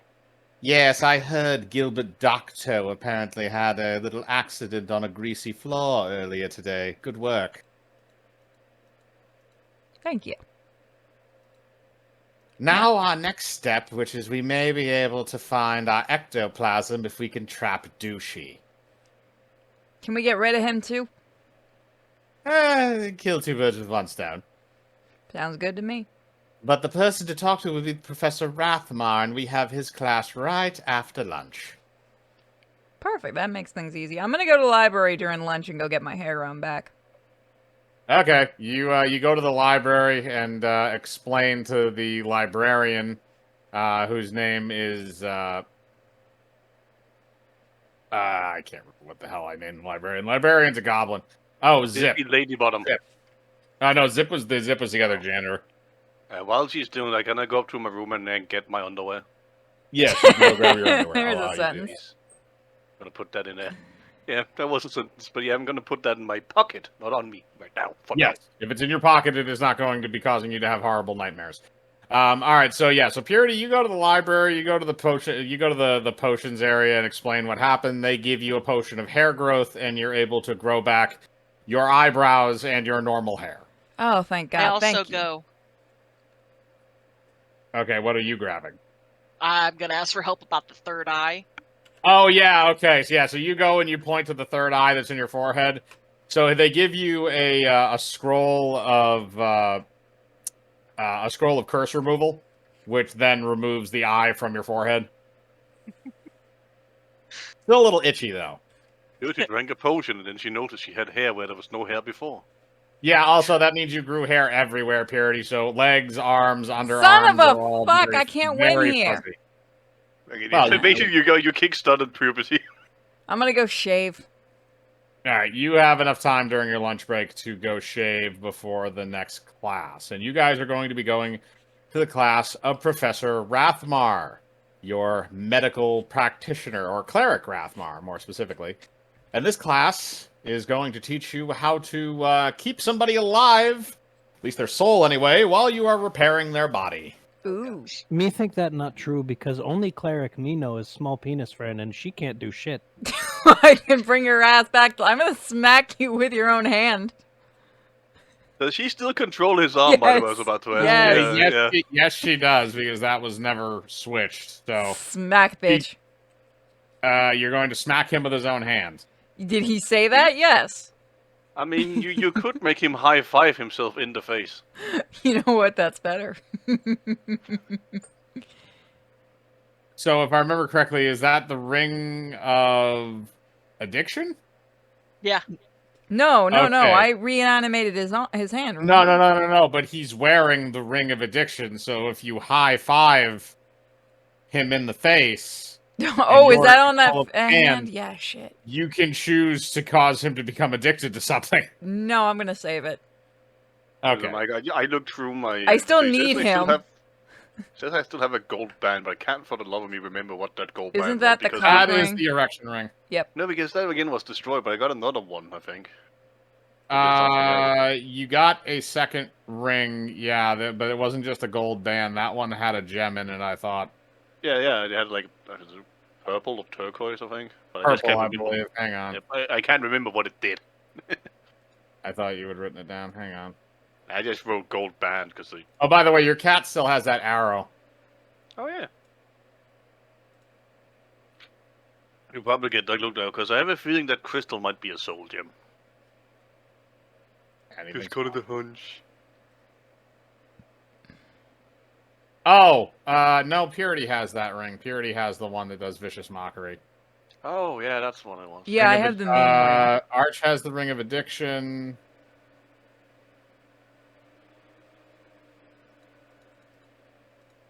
You're professional note takers here, guys. Thank you, by the way, for all those donating. Don't forget, donate and give us horrible items. Erection Ring. And while he's You keep figuring getting that, weird my ones, character- Kim. Yeah. Porta John. My character offers, even though it's awkward, to help you with the shaving issue, since I'm assuming you won't be able to get your back. Thank you very much. That is true. Yeah, that would probably be difficult. I forgot we had the No teleporting portal jump. Moko. The only ring, I think you still have that ring. I'm pretty sure. So in some I way, just shape, or have form. I just have the erection ring. Okay. Yeah, I And think it's so made because of the other weed. ring, the Yeah, ring of that's Vicious right. It got Mockery- turned into weed, so it's made of weed now. Yes, but it still has magical effects as long as you don't smoke it. But if I do smoke it, then what? You're gonna have an erection. The weed. You get a smoke- different magical effect.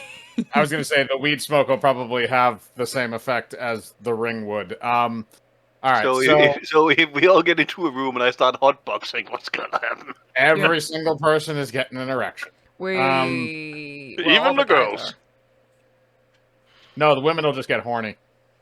Actually, no, it has no bearing on actual sexual horniness, so it won't have any effect on the women. But the men will all get erection, I mean, they'll still have erect nipples and stuff. maybe. All right, so let's see here. Your mistake is thinking I'm already not coming to rec to class. All right, so you guys It's still stoned. enter into Cleric Rathmore's classroom and sit down. Kane, you said you wanted to light that candle. Yeah. All right, so you put the candle in the middle of the desk and you light up the flame. Almost immediately as you light up the flame, you feel your body overcome with massive amounts of physical pain. And you immediately collapse to the ground and begin screaming. Damn, I'm getting out of 2 periods. I'm just going to send a little bit of water at it to stop the flames. All right, you use your create water spell and you put out the flame. Kane, as soon as the flame is put out, the pain that is in your body recedes and you are back to normal.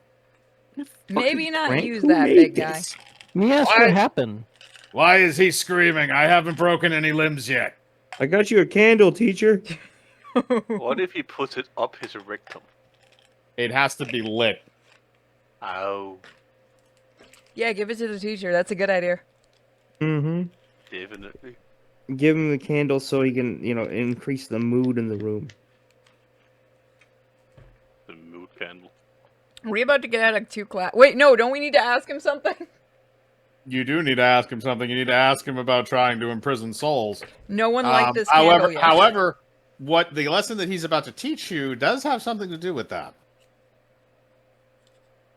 All right, class. This lesson is called Fishing for Souls. We are going to teach you what happens when somebody's body is irreparably damaged, and you must store their soul in another vessel in order to repair their body, and then No. reintroduce the soul. I'm going to take so Professor. many notes. Professor, when are we gonna learn bowling for soup? You're You making me throw a hungry. pickle at Snapfire. You want to use a dexterity check to see if you hit him. Absolutely. Roll a dexterity check.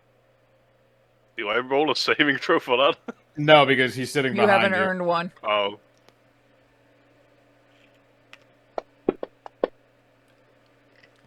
Me All right. rolling like normal. A pickle flies by your head, Moko, and just sort of lands on the ground, and your cat just sort of looks at it and picks it up and eats it, and then goes back to chewing on his arrow. Nice. Big guy, you need to practice your throwing. Me not good at throw. Me good at like lift, not throw. Hold on, He's good I'm at gonna whisper. high-fiving. Go give him a high five then.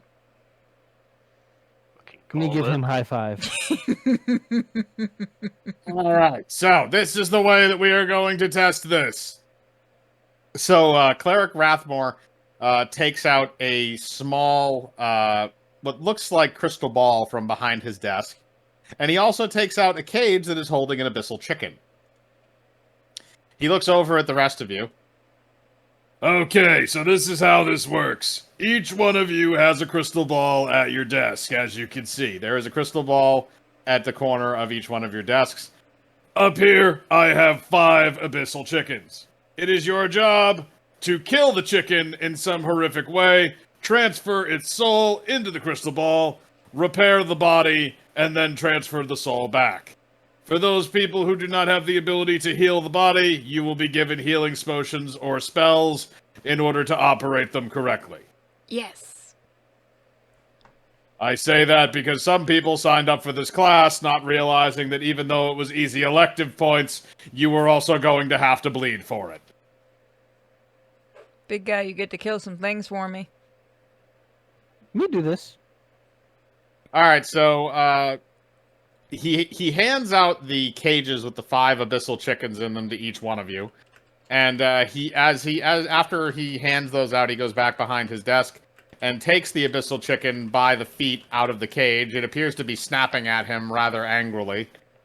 Now, the funny thing about these little guys is that even though they look very fierce, they are not that difficult to kill, as I will show you right now. So he takes it by the legs, and he swings it around very quickly and smashes its face onto the corner of his desk. The impact is enough to snap its neck immediately and kill it, and he then flops it down on the table. After that happens, his hands glow green, and he appears to take what looks like a white, wispy fire out of the abyssal chicken. He then places that fire inside the crystal ball. Now, the way that this is meant to work is that when a soul is away from the body, you have to tap into the ethereal realm in order to corral it. It's a little bit of... I'm stealing a little bit from Professor Eldor, but regardless... all you do is you cast Contain Soul, which is equipped on your desk in scroll form if you require it. After that, you can place the soul inside any vessel you choose. Crystal balls are fairly easy because they're more than neutrally relevant. However, you can place it inside anything, technically. I placed an abyssal chicken soul inside a trash can once. Did the trash can become a possessed? It hissed at me. Ooh, we could have some real fun with this. Alright, so he showed you what to do, so now you guys can conduct this thing on your own. So I'm gonna go in order, the order we've been going. So Kim will be the first one. Gosh. You have a wolf, it can kill it. That's killing it's not the problem, it's the rest of it. I could help you, I'm the cleric in the area. Wait, are we allowed to Well. work in groups on this? He will allow you to help others if you wish. Come over here, you can help. Big guy and I can help you.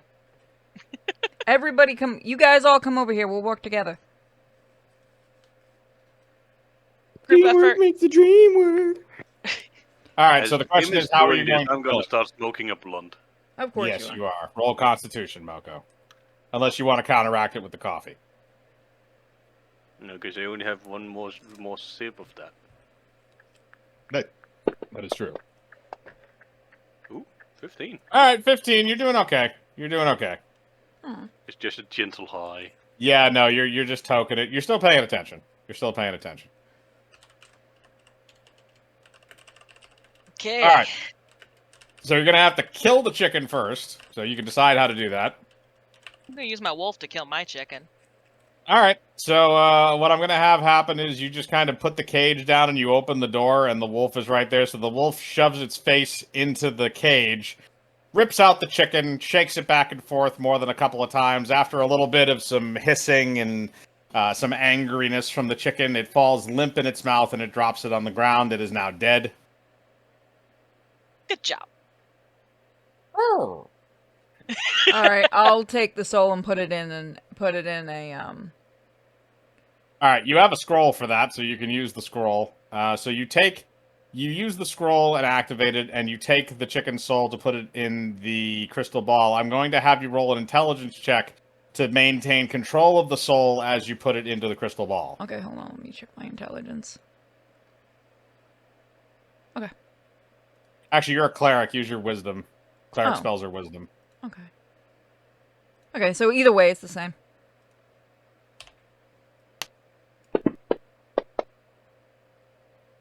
God. All right, that's a 13, and it's an abyssal chicken, so I'm going to say that's enough to actually get it into the crystal ball. So the soul goes into the crystal ball, and it lights up with a bit of a white light. You also hear the crystal ball appears to start hissing. He's seeing So too. you have successfully gotten the soul into the crystal ball. Now you have to repair the chicken body, Hey, which has healer, been that's shredded up by to you. which has been shredded by the dog. Yeah. Healer, that's up to you. I mean, I can heal it, so I have a couple healing spells. Let me see which one's the best one. So We don't know how mending long is we're for going. objects, right? Not for. Mending is for fixing objects, not for fixing. It would just be a general. I think it would just be a general healing spell if you were going to heal the chicken. Yeah. So I'll use my cure minor wounds. Okay, you use that, and like I said, it's an abyssal chicken. It doesn't have that much health to begin with, so you're able to mend the body enough to get it back to a normal state. Now you just have to put the soul back inside of it. All right. Do I have to roll for that, or can I just do it? It's going to be another wisdom roll to get to control the soul enough to get it back inside the chicken body. All right, that's a 16. I'm going to say that's enough. So you get the soul back inside the chicken body. The white flame goes into the abyssal chicken, and it then perks back up and begins breathing again as if nothing had ever happened. It then immediately hisses at you and the dog, and it appears to be very angry. Good boy. Oh, can I try to pocket one of the scrolls so that we can use it later? Sure. You can pocket one for yourself. Hell yeah. Let me put that on my list of things I got. Well, we're gonna need That it is for the thing. that is a scroll of soul transference or soul capture. Got it. So you have that. So the rest of you are also going to have to do yours as well. So we're going to go to Arch next. So Arch, what are you going to do? Me very slowly waterboard chicken to death with pickle juice. That's called drowning, my dude. Oh, can I have one of your pickles? Fuck, I can never say your name. Groslab, can I have one of the pickles to give to the angry chicken? Sure, penis friend. Thank you. I'm gonna give it to the angry You chicken. donated 300 bits. That's another item. And he says Moko. God damn it. Moko's getting another one. Okay. This is just revenge because I refused to play all. No, that was Anarchy who did all that Sonic game stuff. Then she's a good boy. Yeah, All right, Tenji's the one so- that got killed in that other I game. was about to get angry for no reason. All right. So Arch, you give Purity a pickle, and Moko, I'm gonna roll for you again. All right. So that's a 20. Let's see what you got for an item. Kim, you and I are just playing with the abyssal chicken, giving it pickles now. It is eating the pickles. I also am gonna use one of my abilities to try and make the chicken feel better. I have animal affinity. Does that work? Yes. So So you can roll for that if you would like. I think that would probably just be a charisma check. okay. And what else? Sorry, I'm looking to see what I add to that. Charisma. So I would just use my ability modifier. You just use your you use your animal handling. Should be Animal handling. your modifier. So that adds 8 to it. All right, so that's going to be a 13. So it's an abyssal chicken again, so it's pretty stupid. So you're able to calm it down. You feed it enough pickles so that it stops hissing at you, at least for the moment. Moko, on the other side of the room in your desk, you find something that another student seems to have left behind. You pull out a set of sandals. Sandals. If you would like to roll a spellcraft check to see what they do, you can. Yeah, still, it's gonna be cozy. Oh, 17. Damn, that was Okay. good. Okay, so what you can tell is these sandals are magically infused, and it appears that they allow the user to walk on water. Ooh. No, I'm just gonna wear those instead of my standard issue shoes now. Okay, that's fine. You can wear those permanently and normally, so if you ever have to walk on water, you're pretty much good. Hi, all right, so Jesus. you got the sandals. So those are known as the sandals of water walking. So now that that's through with the item part of it, Arch, you're going to slowly torture the abyssal chicken to death by drowning it in pickle juice. So I'm gonna roll to see how long that actually takes to happen. That okay. Me not going anywhere. All right, it actually takes less time than you might think because you're aiming mainly for the mouth. So you're able to kill the abyssal chicken by drowning it in pickle juice after a while, so it's now dead. Me just ankle deep in pickles. Yes, Ow. you are literally in a pile of pickles now. Me lean over and conspiratorially, very, very loud, but me think me quiet. He goes, "Small penis friend, what me do next?"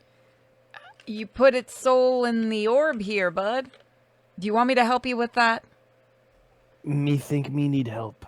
Yeah, alright. You just hold the chicken. I'll get the healing spell and the crystal. Small penis friend, we have small confession. Yes. Me no know how read. I'll teach you to read, big guy. Thank you. Here, hold this All right, pickle. so you guys go through kind of the same process. Do you want to transfer the soul into the? You're gonna have to roll again a wisdom save to try and transfer the soul. Actually, is showing there him anything how in to- the room I can do? Just, you know what? If you- Put it in the candle. Put it in the candle. Okay, I'm gonna put it in that candle. So it's you're just gonna hissing put it at in the teacher. candle. Roll me a wisdom check.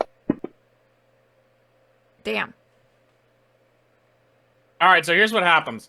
Security, as you're walking over with the white flame to put it into Kane's candle that's still sitting on his desk and covered in water from when you put it out, you trip over something on the floor, and the white flame then shoots out of your hand like a ping pong ball and starts bouncing around the room. As this happens, it's going to hit something eventually that it's going to be able to possess. I am going to roll a d20 to see what that is. All right, that's a 6. So basically what happens is the abyssal chicken flies, and it actually possesses a little stuffed dragon that's in the back of the room. That's adorable.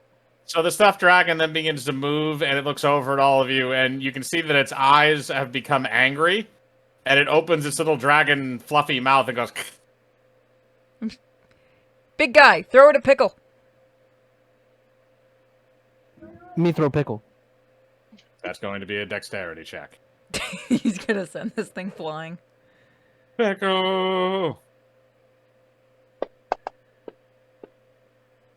Alright, you miss it with the pickle. It just kind of bounces off the wall. It looks over at where the pickle hit and then back at you and continues to hiss. It doesn't have the best ability to move, and it really doesn't have any ability to hurt anyone because its teeth are made out of fabric. Me swear, me good at this. Me just not know. You're just having an off day, big guy. Come on, let's heal this thing's body and we'll put it back in. Or we'll leave it in there because it's adorable and I kind of like it. Teacher, can we leave this one in the plushie? It's kind of cute. I don't care. My ex gave me that. Sweet. Welcome to your new home, chicken. So while they're distracted, can I try and pocket one of those orbs? Because I'm assuming we're gonna need that as well. Good idea. Yeah. How about give me a sleight of hand check. I do enjoy the fact that Tony has now dubbed me Moko the Rat of the Night. Indeed. Oh, all right, Kim. You very stealthily take that crystal ball off of its holder and shove it into your bag of holding. So you guys now have a scroll and a crystal ball in order to trap Douchey. Woo. So now that you have that, I'm going to go to... you're going to leave it in there, so that means it's going to go to Moko. So, Moko, what are you going to do with yours?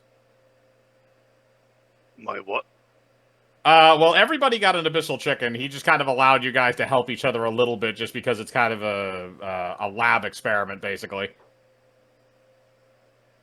So you can choose to kill the abyssal chicken. You can choose to do whatever you want at this point.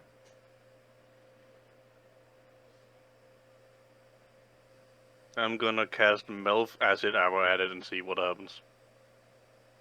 All right, you're gonna cast acid arrow at it. So it's sitting in a cage, so I'm not gonna make you roll for attack on that, but you can roll for damage for the acid arrow. Ooh. All right, that's 6 damage, and those only have 6 health. So you dissolve it with acid. Unfortunately, that also means that its body and the cage it was in is dissolved by acid. So there's really nothing to actually repair at this point. So that one's just sort of going out. You may try to catch its soul if you want to ping pong it into something. Yeah, I'm gonna try and forcefully grab the wand that Muffin Top is chewing at and try to put it inside the crystal on top of it. Can you repeat that? I missed part of it.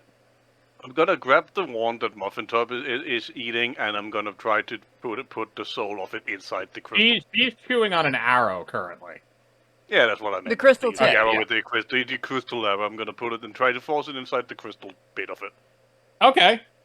So roll an intelligence check to make sure you can maintain the spell as you put it into the arrow. Yeah, that's a +3.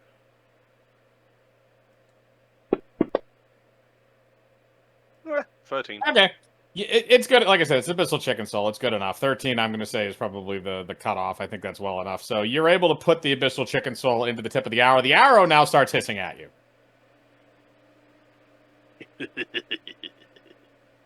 And it starts hissing at the cat because the cat is still chewing on it. Yeah. So for those at home, imagine me just holding the tip of the arrow at the cat with the links hanging off of it, dangling. Yes, and the lynx is literally a floof ball. Yep, made of hair. Yes, made completely of hair. So all right, so you've done that shenanigans. Kane, what are you gonna do with yours? You still have to kill it, trap its soul, heal the body, and then put the soul back in, or you can just fuck around and send its soul somewhere. I was thinking about killing it and putting its soul into the snowball.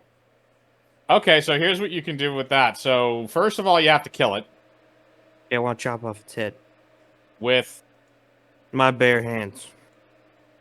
All right, roll me a strength check. See how well this goes.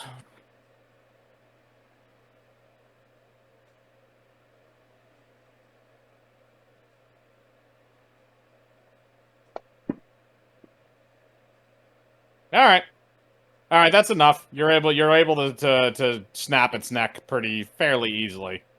And the teacher looks over at you. I like your style. Simple, but easy.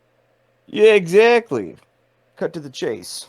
All right, so now you're going to have to grab the soul, and where did you say you're going to put it? In the snowball? Yeah, the snowball. All right, roll me an intelligence check to transport the soul from the dead body of the chicken to the snowball. Okie dokie.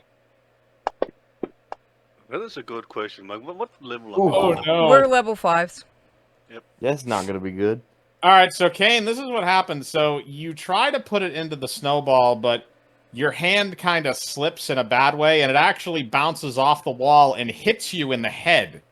The soul then inhabits your mind along with your body. I am the chicken man. I want you to roll me a d20, and you are going to roll your mental fortitude against the chicken. It will be an intelligence check.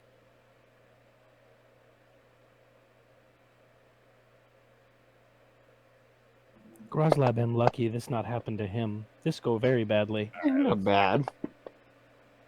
All Give it his is time, just a it'll go great worse. one. So you have control for the moment, Kane, but you do hear a hissing in the back of your head. I have done something atrocious. Huh? I wasn't paying attention. What did you do? I put the chicken soul in my brain. Oh, for the love of God, not again. Does this I happen hear- often? People don't understand about don't aim it at yourself. I didn't miss that. I missed that part. You forgot to tell us Alright, that hang on. part. All right, hang on a second. So the Professor Rathmar, Cleric Rathmar, gets up from his seat and comes over to you, and he then puts both of his hands on your head and looks in your eyes. Like, all right, this is gonna hurt a lot. And he It then always proceeds to run like green magic through your head. And after a second, he pulls one of his hands away, and it has the little white wisp that is the abyssal chicken soul inside of it. And the only one that's left is your head. However, I am going to have you take 2d10 of psionic damage, which I will roll for you. All right, that is 5. Awesome. That's not terrible. Yeah. However, you're going to have a very bad migraine for the next few hours.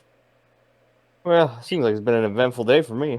He then takes the white soul and looks around the room, and he also sees that the chicken that is on your table is not yet ready to have its soul put back into it, but he doesn't see anything else that's going to work, so he puts the soul back in the chicken. However, since the chicken's neck is broken, it just kind of keeps flopping around. Nature's beautiful. I'm gonna toss him a healing thing. Would you heal your damn chicken? Yeah, I got it. I'm just gonna throw the healing potion at him. All right, so you're going to back away from the chicken because it kind of grosses you out. Roll me a dexterity check as you're going to throw it at it.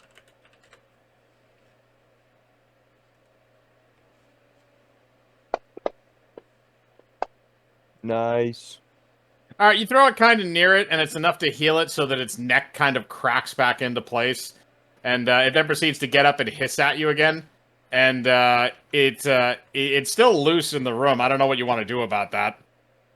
I'm gonna break its neck again. Roll me a grapple check. Oh man, this chicken's getting it. Grapple. I don't see grapple. It's in the middle of the thing. Grapple is Oh, I see. To the top. yeah, right below base attack bonus. Nice. Oh! All right, I'm This not going to thing's make you getting roll a suplex. damage check. You just immediately, as soon as it hisses at you and like regains its health, you immediately grab it and snap its neck again. And the teacher looks over at you. You know, you're actually very good at that. I could use a lab assistant, to be honest. Do you like breaking other things' necks? I definitely do. I might have you do some labs with me later this week. You get a star. Let's go. And Purity, since you helped Kim with hers, he's going to count that as your assignment, so he just takes your chicken away, and he says he's going to have that for lunch later. All right, sounds good. He's supposed to be meeting Professor Ticklesniff for lunch, so he hopes that he's doing okay. So you were able to pocket the scroll and the crystal ball before the end of class, and that is going to be the duration of that class. As for passing grades, Kane got a gold star. Purity and Kim were able to complete their projects accordingly. Moko decided to accidentally put his into a stuffed animal, but it is kind of amusing. He also says, Moko, you are to take that with you. That was Groslab. Oh, that was Groslab? Sorry, I stand corrected. I don't have a stuffed animal. Sorry. So Arch, yeah, yours got put into the stuffed animal, so he's willing to give you a passing grade on that. So he says you just have to take the stuffed animal with you because he doesn't want to listen to the hissing. I'll I pocket mean, it. keep it on hat. Oh yeah, you know what? That's cute. And Moko, you got a. I got the chicken soul into the arrow. You were able to put it into the arrow, so he's going to give you a passing grade on that. The only one that technically failed. Actually, I don't think any of you technically failed. I think all of you actually should have passed that, except for Kane passed because he was good at breaking things next, not because he actually completed the experiment. Hey, bro, it's all about the end result. Yes, and the end result was stupidity. All right, so you guys have completed that, and Arch, you now have, in addition to your spider monkey, you also have an abyssal chicken with its soul trapped inside a stuffed dragon plushie. Now that we're out of that class, I'm just going to go back to writing my ruby chicken. Now that it doesn't have to see all those other ones get killed. That is true. Well, that is a traditional chicken, not an abyssal. Abyssal chickens are ugly as sin. I don't know if you've ever seen one. Yeah, but they might not like seeing another chicken type thing. No, get killed. everybody hates abyssal chickens. They're assholes. Oh, okay. That's why they use them for these experiments, because nobody likes them. Except Dragonborn like eating them. And goblins. And orcs. Basically, most of the uncivilized races. Sounds about right. But there's something about eating an animal that's an asshole. Makes you feel better about it. Yep. Mm. That's why everybody likes eating chickens. Before Me Before we- foster mom was orc. before we go, don't we need to ask the teacher something? Well, he did sort of explain to you how to. You can ask him formally. You guys have already stolen the material. If you wanted to ask him about how to trap, a ghost specifically, you can. He is still at the desk waiting for the next class to come in, so you have a few minutes to talk to him. Yeah, I'll walk up to him. Teacher, I had one question real quick. Yes, what's your question? So back home, there's hauntings. We have poltergeists that haunt places. Would this method work, even though they don't have a body? Just taking their soul directly? Well, here's the weird thing about ghosts. So the way it has to work with a ghost is that you need to have an apparition that is physically there. You need to have proof that the soul is in front of you in order to trap it. However, it is easy to lure in certain ghosts if you know some things that maybe they were attached to in life. A lot of times, whenever we used to have exorcisms back in the Fire Sand Wastes, what we would do is you would find the most precious possession that the ghost had in life, lay it in the open right next to your crystal ball and your trapping crystal, and then everybody goes in with trap spells and seals the thing inside. Okay, that's good to know. How complicated are these trapping spells? Not very. It's mostly just an activate and aim thing, but again, you have to make sure that the spirit is in front of you. Right. Do you know if there's any books on this in the library that I could use? Hang on a second, let me write something down for you. Alright, so he takes out a piece of paper and he writes down the name of a book and hands it to you. The name of the book specifically is called Ghost Hunters: The Forgotten Years. Thank you, teacher. Actually, you know what? I can come up with a better name for that. Okay. Because that just sounds too generic and stupid. I like Who you it. gonna call? I was thinking of doing that, but I also felt like that was the low-hanging fruit. Behold, an invisible horse. The name of the book is called Paranormal Imprisonment: Life Behind the Crystal. That sounds douchey enough. So he gives you that, and he tells you to go to the library and ask the librarian for that book. It should be in. It normally is. He's checked it out a couple of times. It was helpful with him. He had to trap the soul of a friend's relative who wouldn't leave him alone. Gosh. I show sympathy for that, and then I thank him again and quickly leave. Good All right, job. you guys have left the class. I think that's a good place to leave it off. We've been going for a while. Unless you guys want to keep going, it's up to you. I To can go everyone either else? way. Yeah. 3 hours has been a good amount of time, though, so. I mean, I'm good to keep going. As long as everybody's good to keep going, we can go and do your next class. Yeah, I'm There's set. one for more morning. class left for today. Yeah, why don't Yeah, we let's do just it? do the last class. Okay. All right, so let's see here. So that was that was your medicine class. That was fishing for souls. So now you're going to go to your last class, which is Professor Eldor, your realms specialist. So you all go into Professor Eldor's class. By the way, anybody that wants to donate for any items, you can do so now, so that way they can find those on the way to their next class. I'll give you a couple minutes for that. And Moko said he would be right back, so he'll be back in a second. That gives us time. So if you guys want to donate for any more items, Want me to feel put the be right free. back I will screen roll the on? D100. Let me throw the be right back screen on. Yeah, sure. Throw it back on. People take a piss. Do what you want to do before we go into the home stretch of this. Okay. It's been a very productive session. I actually wasn't expecting you guys to get this far in 3 sessions. I think we did. That was basically us just playing the forest or something like. Pretty much, yeah. Yeah. Just with goblins. Because goblins are stupid. Kane, you there? Yep.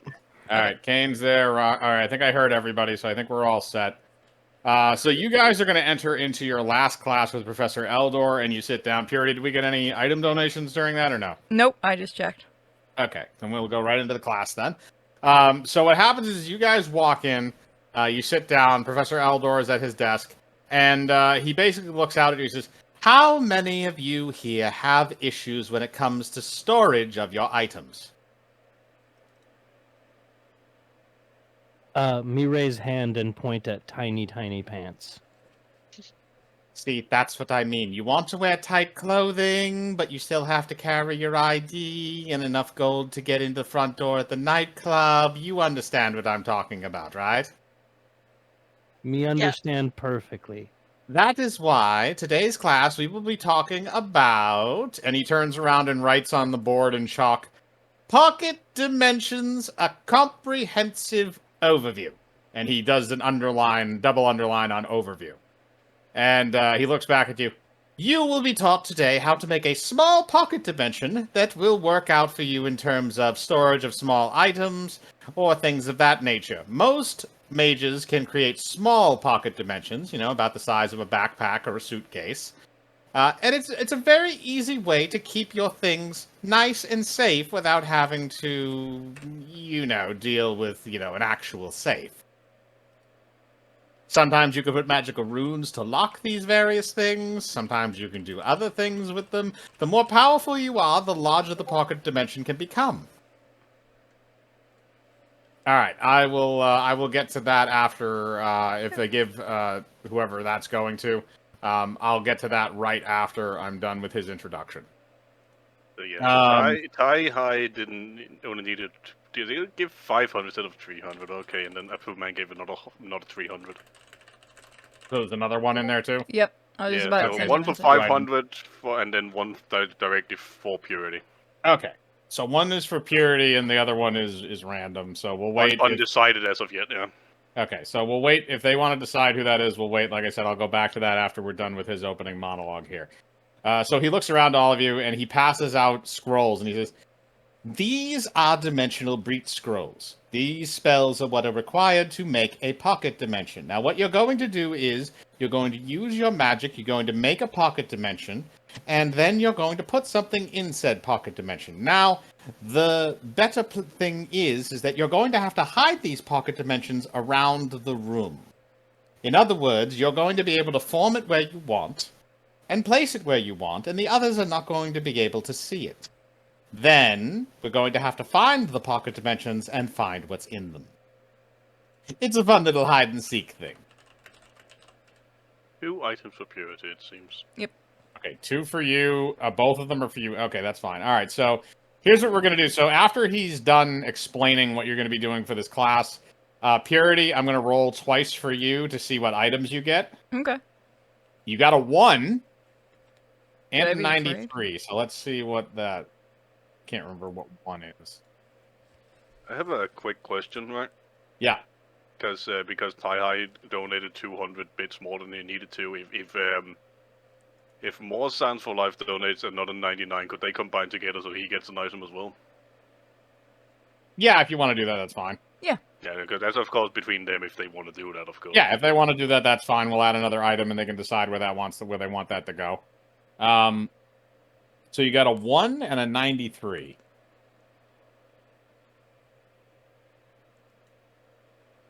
Okay. All right, so Purity, inside your desk, you find what looks like a coin and a tissue box. All right, I'm going to check it. All right, those are going to be 2 spellcraft rolls, 1 for each. All right, excuse me. How did I do that twice?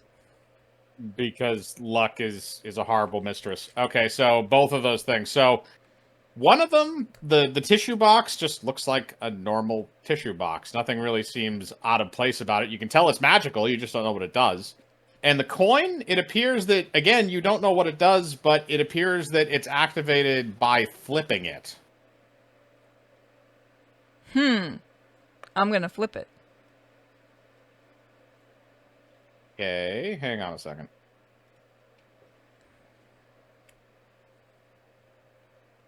Did the bits from Don go through or not, actually? It's not showing on mine, but he's showing me a receipt, so...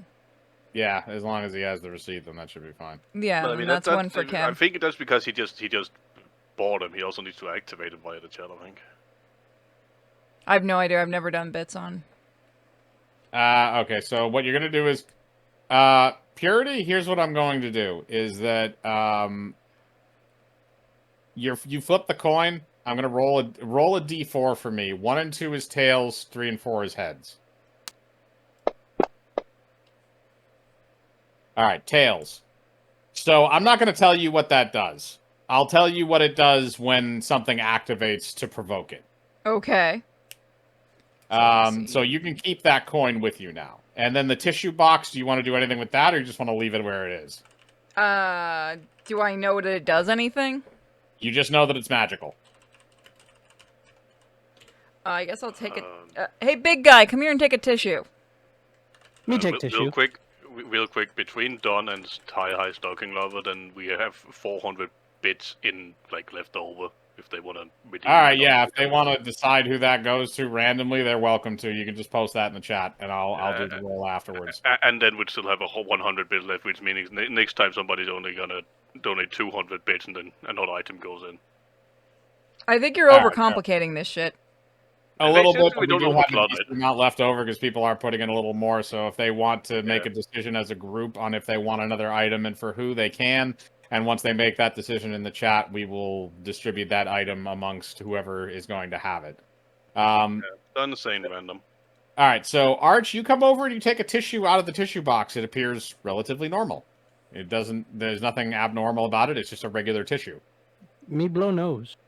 You blow nose. The tissue is all snotty. You throw tissue out. Thank you, small penis friend. This was really helpful. You're welcome. I'm just gonna put it in my bag. Both All right, of them you in put my it in your bags. bag. You put it in your bag. All right, so you got those 2 items. And so now what's going to happen is this. So now that you know how to make the pocket dimension, what Professor Eldor is going to do is he is going to turn out the lights. And each one of you is going to cast your pocket dimension in a part of the room. Now, I don't want you to tell anybody else where you cast your pocket dimension. What I want each of you to do is to privately DM the location in the classroom to me. Now, there is the front area with Professor Eldor's desk and a whiteboard and all the stuff back there. There's the area with all of the desks and whatnot. There's some magical item workbenches and stuff that are aligning the sides of the room, and there's a couple windows on the side as well. So you can decide where you want it to go. Just please DM me the location. Kane, yes, you can do that if you would like. Perfect.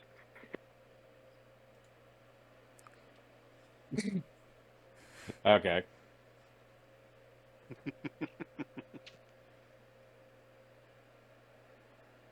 All right, and Kim, where do you want to put your... Okay, yeah, you're writing, and then...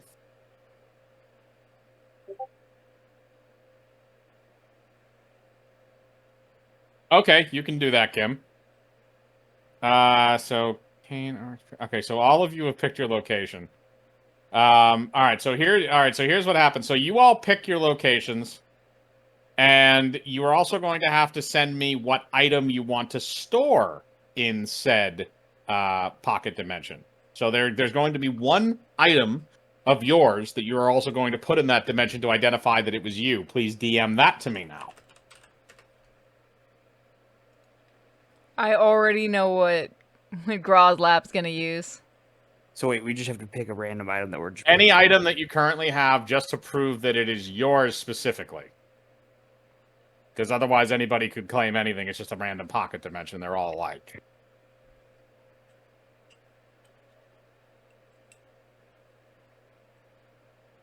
Okay.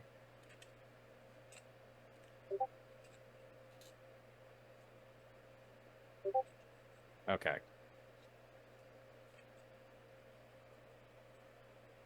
All right, so after a little while of the planning, Professor Eldor says, all right, the lights are going back on in 3, 2, and 1. And he turns the lights back on. The room looks perfectly normal. Looks like nothing has changed. However, there are now 5 pocket dimensions spread around the room. And what happens is he looks around at everybody and says, "All right, now here's what I want all of you to do. You're going to have to search the room and try and find the other pocket dimensions. Because the other problem with pocket dimensions is, once you place them, if you forget where they are, well, they're kind of hard to find. So, knowing how to look for them is also a very good thing." I'm gonna check in So all the would that- corners. I was about to say, would that be a spot check or something? It would be spellcraft because you're trying to find the spells in the room. Okay, let's see, what is my Let me spell? double check I think it's mine. +6. Yeah, that was a +6.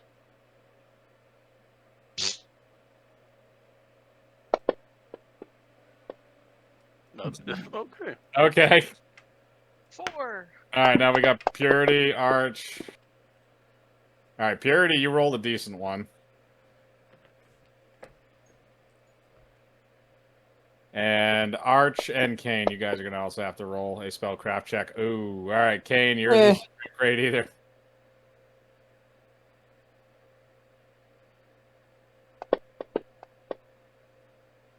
All right, so Groslab doesn't. All right, so the only person that found somebody else's was Purity. Everybody else rolled too low, so everybody else is just kind of looking around at things.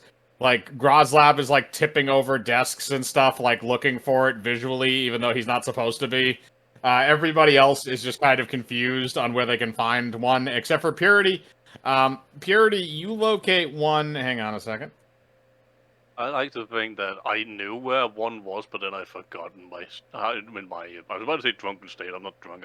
It is very high. possible. It is I'm very high. possible. Purity, you find one that appears to be coming from the ceiling in the back of the room. Hey, big guy, could you lift me up to there? Me throw her at ceiling. No, I said lift, not throw. That's up to his interpretation. Oh, you High bastard. five. If you think about it, a throw's just a fast lift. Give me a strength check, Arch. Oh, thank Almost God. 17. Oh, That was jeez. almost 17.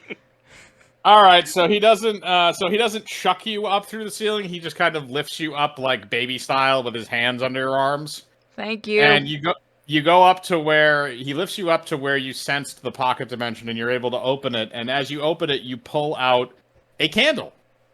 Oh, hey, it's your candle. And by that, you can discern that this pocket dimension was apparently Kane's. I'm gonna toss it back to him. Here you go. Try not to light it. I was hoping nobody would find it and I'd never have to think about it again.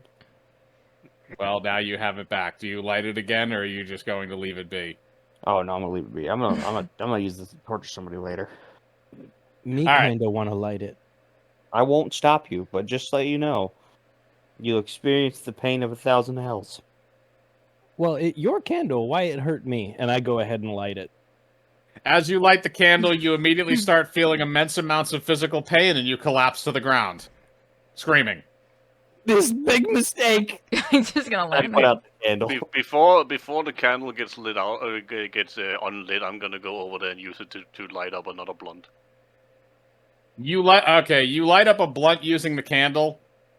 It honestly, because you didn't light it, the fire effects do not affect you, so it just kind of operates like a normal candle, and you're just kind of smoking as you're watching the Neanderthal writhe in pain on the ground and start rolling around like a nutcase. Yeah, I'm gonna choke on the blunt. And I'm gonna offer it to him to like help dull the pain, maybe. He's not in a mental state where he's going to be able to understand anything that you're saying. Yeah, you might want to make sure he just doesn't bite off his tongue. Yeah, pretty much. Kane, you said you're going to try and put that out? Oh yeah. I've experienced that. Nobody All else. right, needs so you lick your fingers and you put the wick out on the candle. As soon as the candle is out, Groslab immediately stops feeling immense physical pain and gets back to his feet. You want to try again? Maybe you just didn't do it right. Let me try again. Okay. And I'm going to light it again. Would You light it stop again, and you are torturing? immediately back on the ground in massive amounts of physical pain and unable to communicate with I'm just anybody. gonna shoot water at it. You I shoot think- water. Great for research. You shoot water at it, and you put the candle out again, and Arch stands back up again, now being pain-free. I'm going to walk over and take the thing. This is mine now. Damn. I Thank mean, God I I'm still gonna, got the I'm gonna snowball. choke again and then offer the blunt yet again. I want you to roll me a Constitution save, Moko.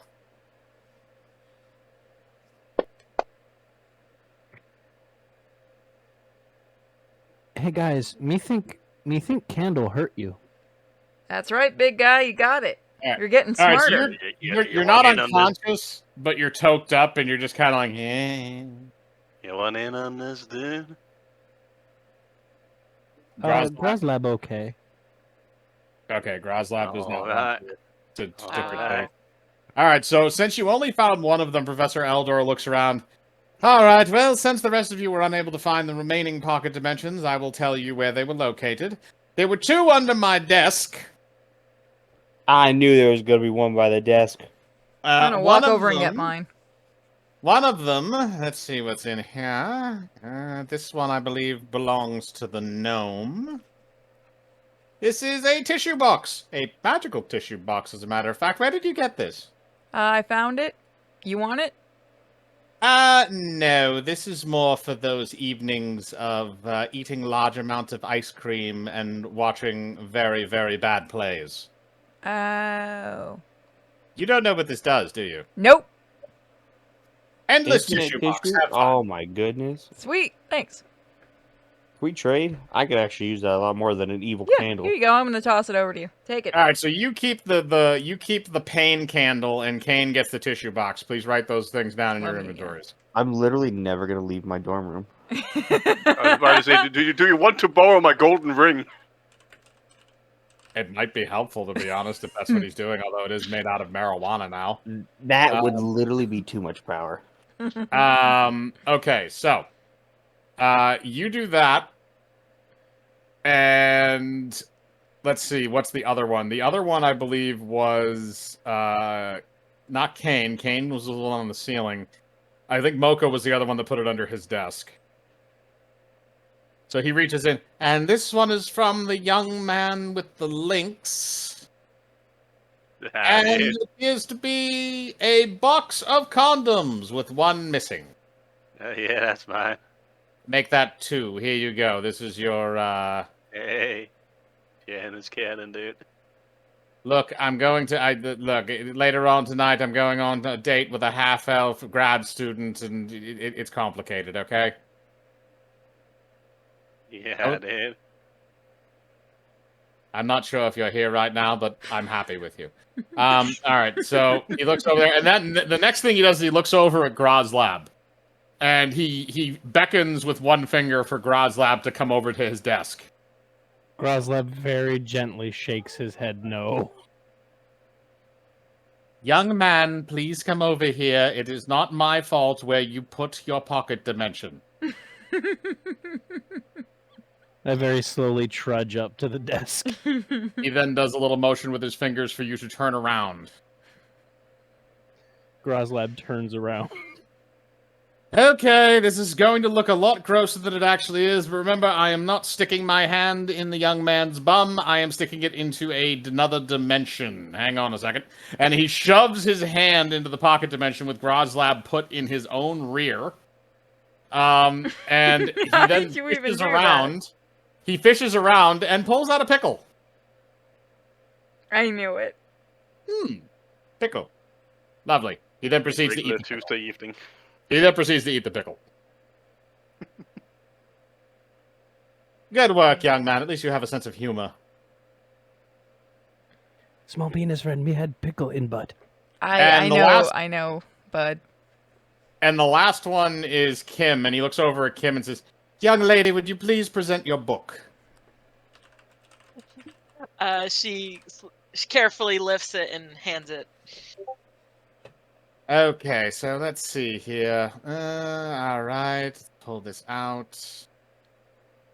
So he pulls out the crowbar from the book and looks at it, and then looks over at the rest of you. Oh, another magical item. Where do you people keep finding these? I mean, it's a magic school. This is true.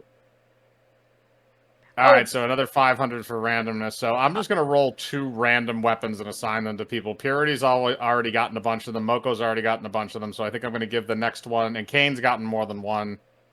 So I think the next one will go for Arch and Kim. Yeah, Well, I'm I gonna think show- only Arch and Kim have one. Yeah. Can I show Well- the teacher the coin, by the way? You can if you want him to identify it. Yes. So, like, it's not that we're not grateful, but why do people keep sending 500 instead of 300 tears? Why Like, are you're you wasting complaining? 300 tears. I'm just saying we're not grateful. Because Moko, of the corner. map. Do of that. 600. Yeah. Mocha corner. All right. So what we're gonna do No. here is, But there was 3 items because of the 2 500s, and 1 was specifically for me and 2 random. okay. So 1 specifically for you, and the other 2 are random. So one's gonna go to Arch, and because he already got another. You both each got 1. I'm just gonna give you 2. I'm gonna give him 1 because he's not magical anyway. So I will do. Shut up, Mike. Okay. Do you want 2? Nobody knows that. No, we know that. No, you know that. Well, I mean, you do, but he doesn't know that you do. All right, so I think it's been kind of obvious at this point. We're midway through we're almost done with the 3rd session. Me, I'm very convincing. Indeed. All right, so what we're gonna do is this. So he takes your book and he puts his hand in and pulls out the crowbar.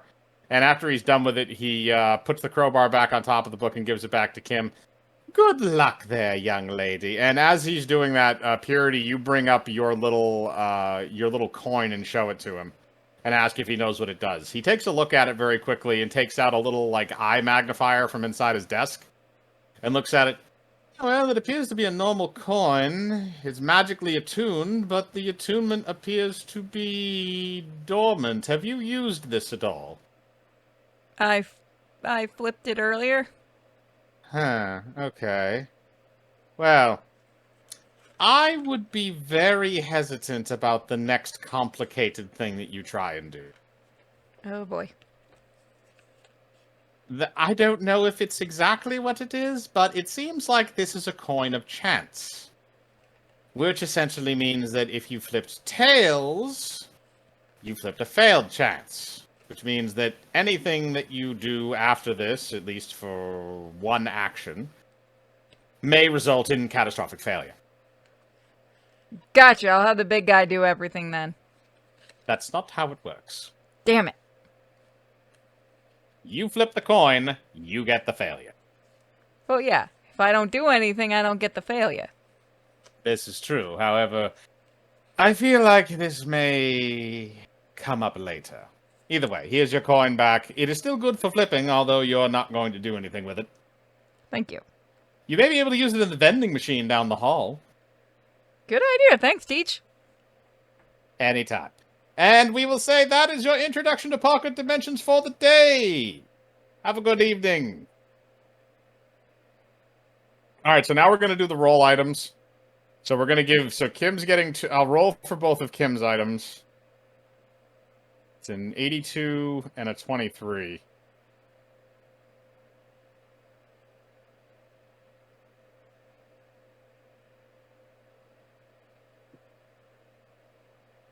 Okay, 82, that's a fun one. Gosh. And 23. Okay, that's an even more fun one. Okay. No. So Kim, as you're walking out of the classroom, you look over in a waste disposal can, and you see a pair of pants, a pair of blue jeans that are just sitting there in there. And then on top of that, in the pocket, you notice that there appears to be a metal ball about the size of a fist. All right, so The ball has a button on it. has a button. Uh-oh.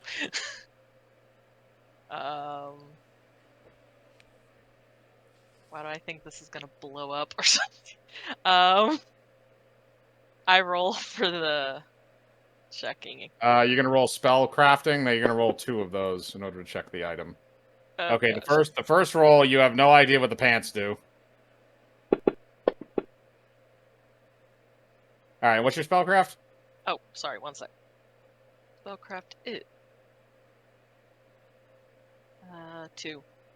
It's a 15. You can tell that the ball has something to do with magnetics, although you're not sure exactly what. The pants, you have no idea. Hey, Grozlev. I was about to say, you know what you could do? Yes, doggo friend? I found this pair of pants. They may be special. Would you like to try them? Me not have pants before. Me mostly have loincloth and then You're hot currently pants. wearing pants. Me wear hot pants, not pants. These new hot pants? No, they are not new hot pants. They are the same hot pants. What? These more hot pants? Oh no! The ones that you're being handed, they're a pair of like tight jeans. Yeah, they're hot pants. Okay, You're getting yes. more pairs Is he of gonna hot put pants. hot pants on top of hot pants? I don't know if that's possible. Me get naked. All right, you get naked and you put on the other pair of pants. I'm just gonna shrug and go, I've already All seen right. it. Arch, after you have zipped up the fly on the pants and buttoned it up, you begin dancing uncontrollably.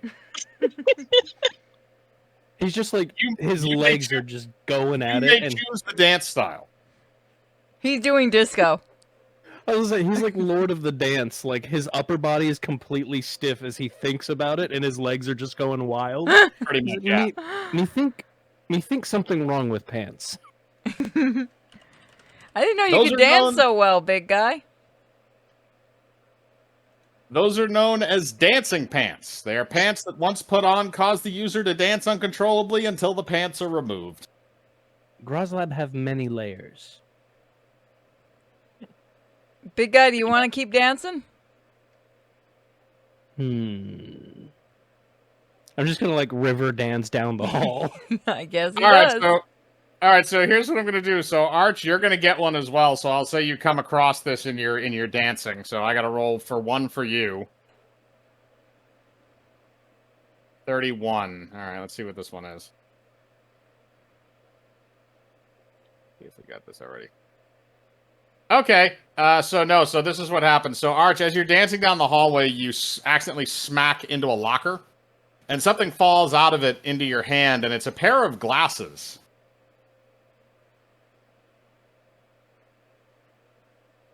Jesus. Do you put on the glasses? Yeah, absolutely. They appear to be a normal pair of bifocals that are made for reading. And as you're going down the hallway, you start kind of looking at different signs and stuff. And as you look at one sign, it says cafeteria. And as you look at it, the eyeglasses say out loud, cafeteria. Mino can read. Glasses can read for me. They are glasses that, when reading any type of text, will immediately translate it into common and say it in common out loud back to you. That's not going to get annoying. Just like the inner monologue earrings. It's actually perfect. Imagine combining them. Every once in a while, Grozlab just like, That would be very, very, very annoying for whoever was wearing those. Maybe Grozlev would get smarter, though. This is true. Grozlab wear, yes. Also, I stand corrected. They don't translate everything. They only translate Elven. So it's Elven and Common that they can say out loud, but they will translate the Elven into Common. That's perfectly fine. And you got those. So that is your next day at Spellweaver Academy. You made it through another full day's worth of classes, and you also collected your Deep Gnome blood, and you have a way to catch Douchey now. So you can get your ectoplasm. Yay. So I think we're good enough to leave it there. Progress. Yay. I'm going to turn off the recording.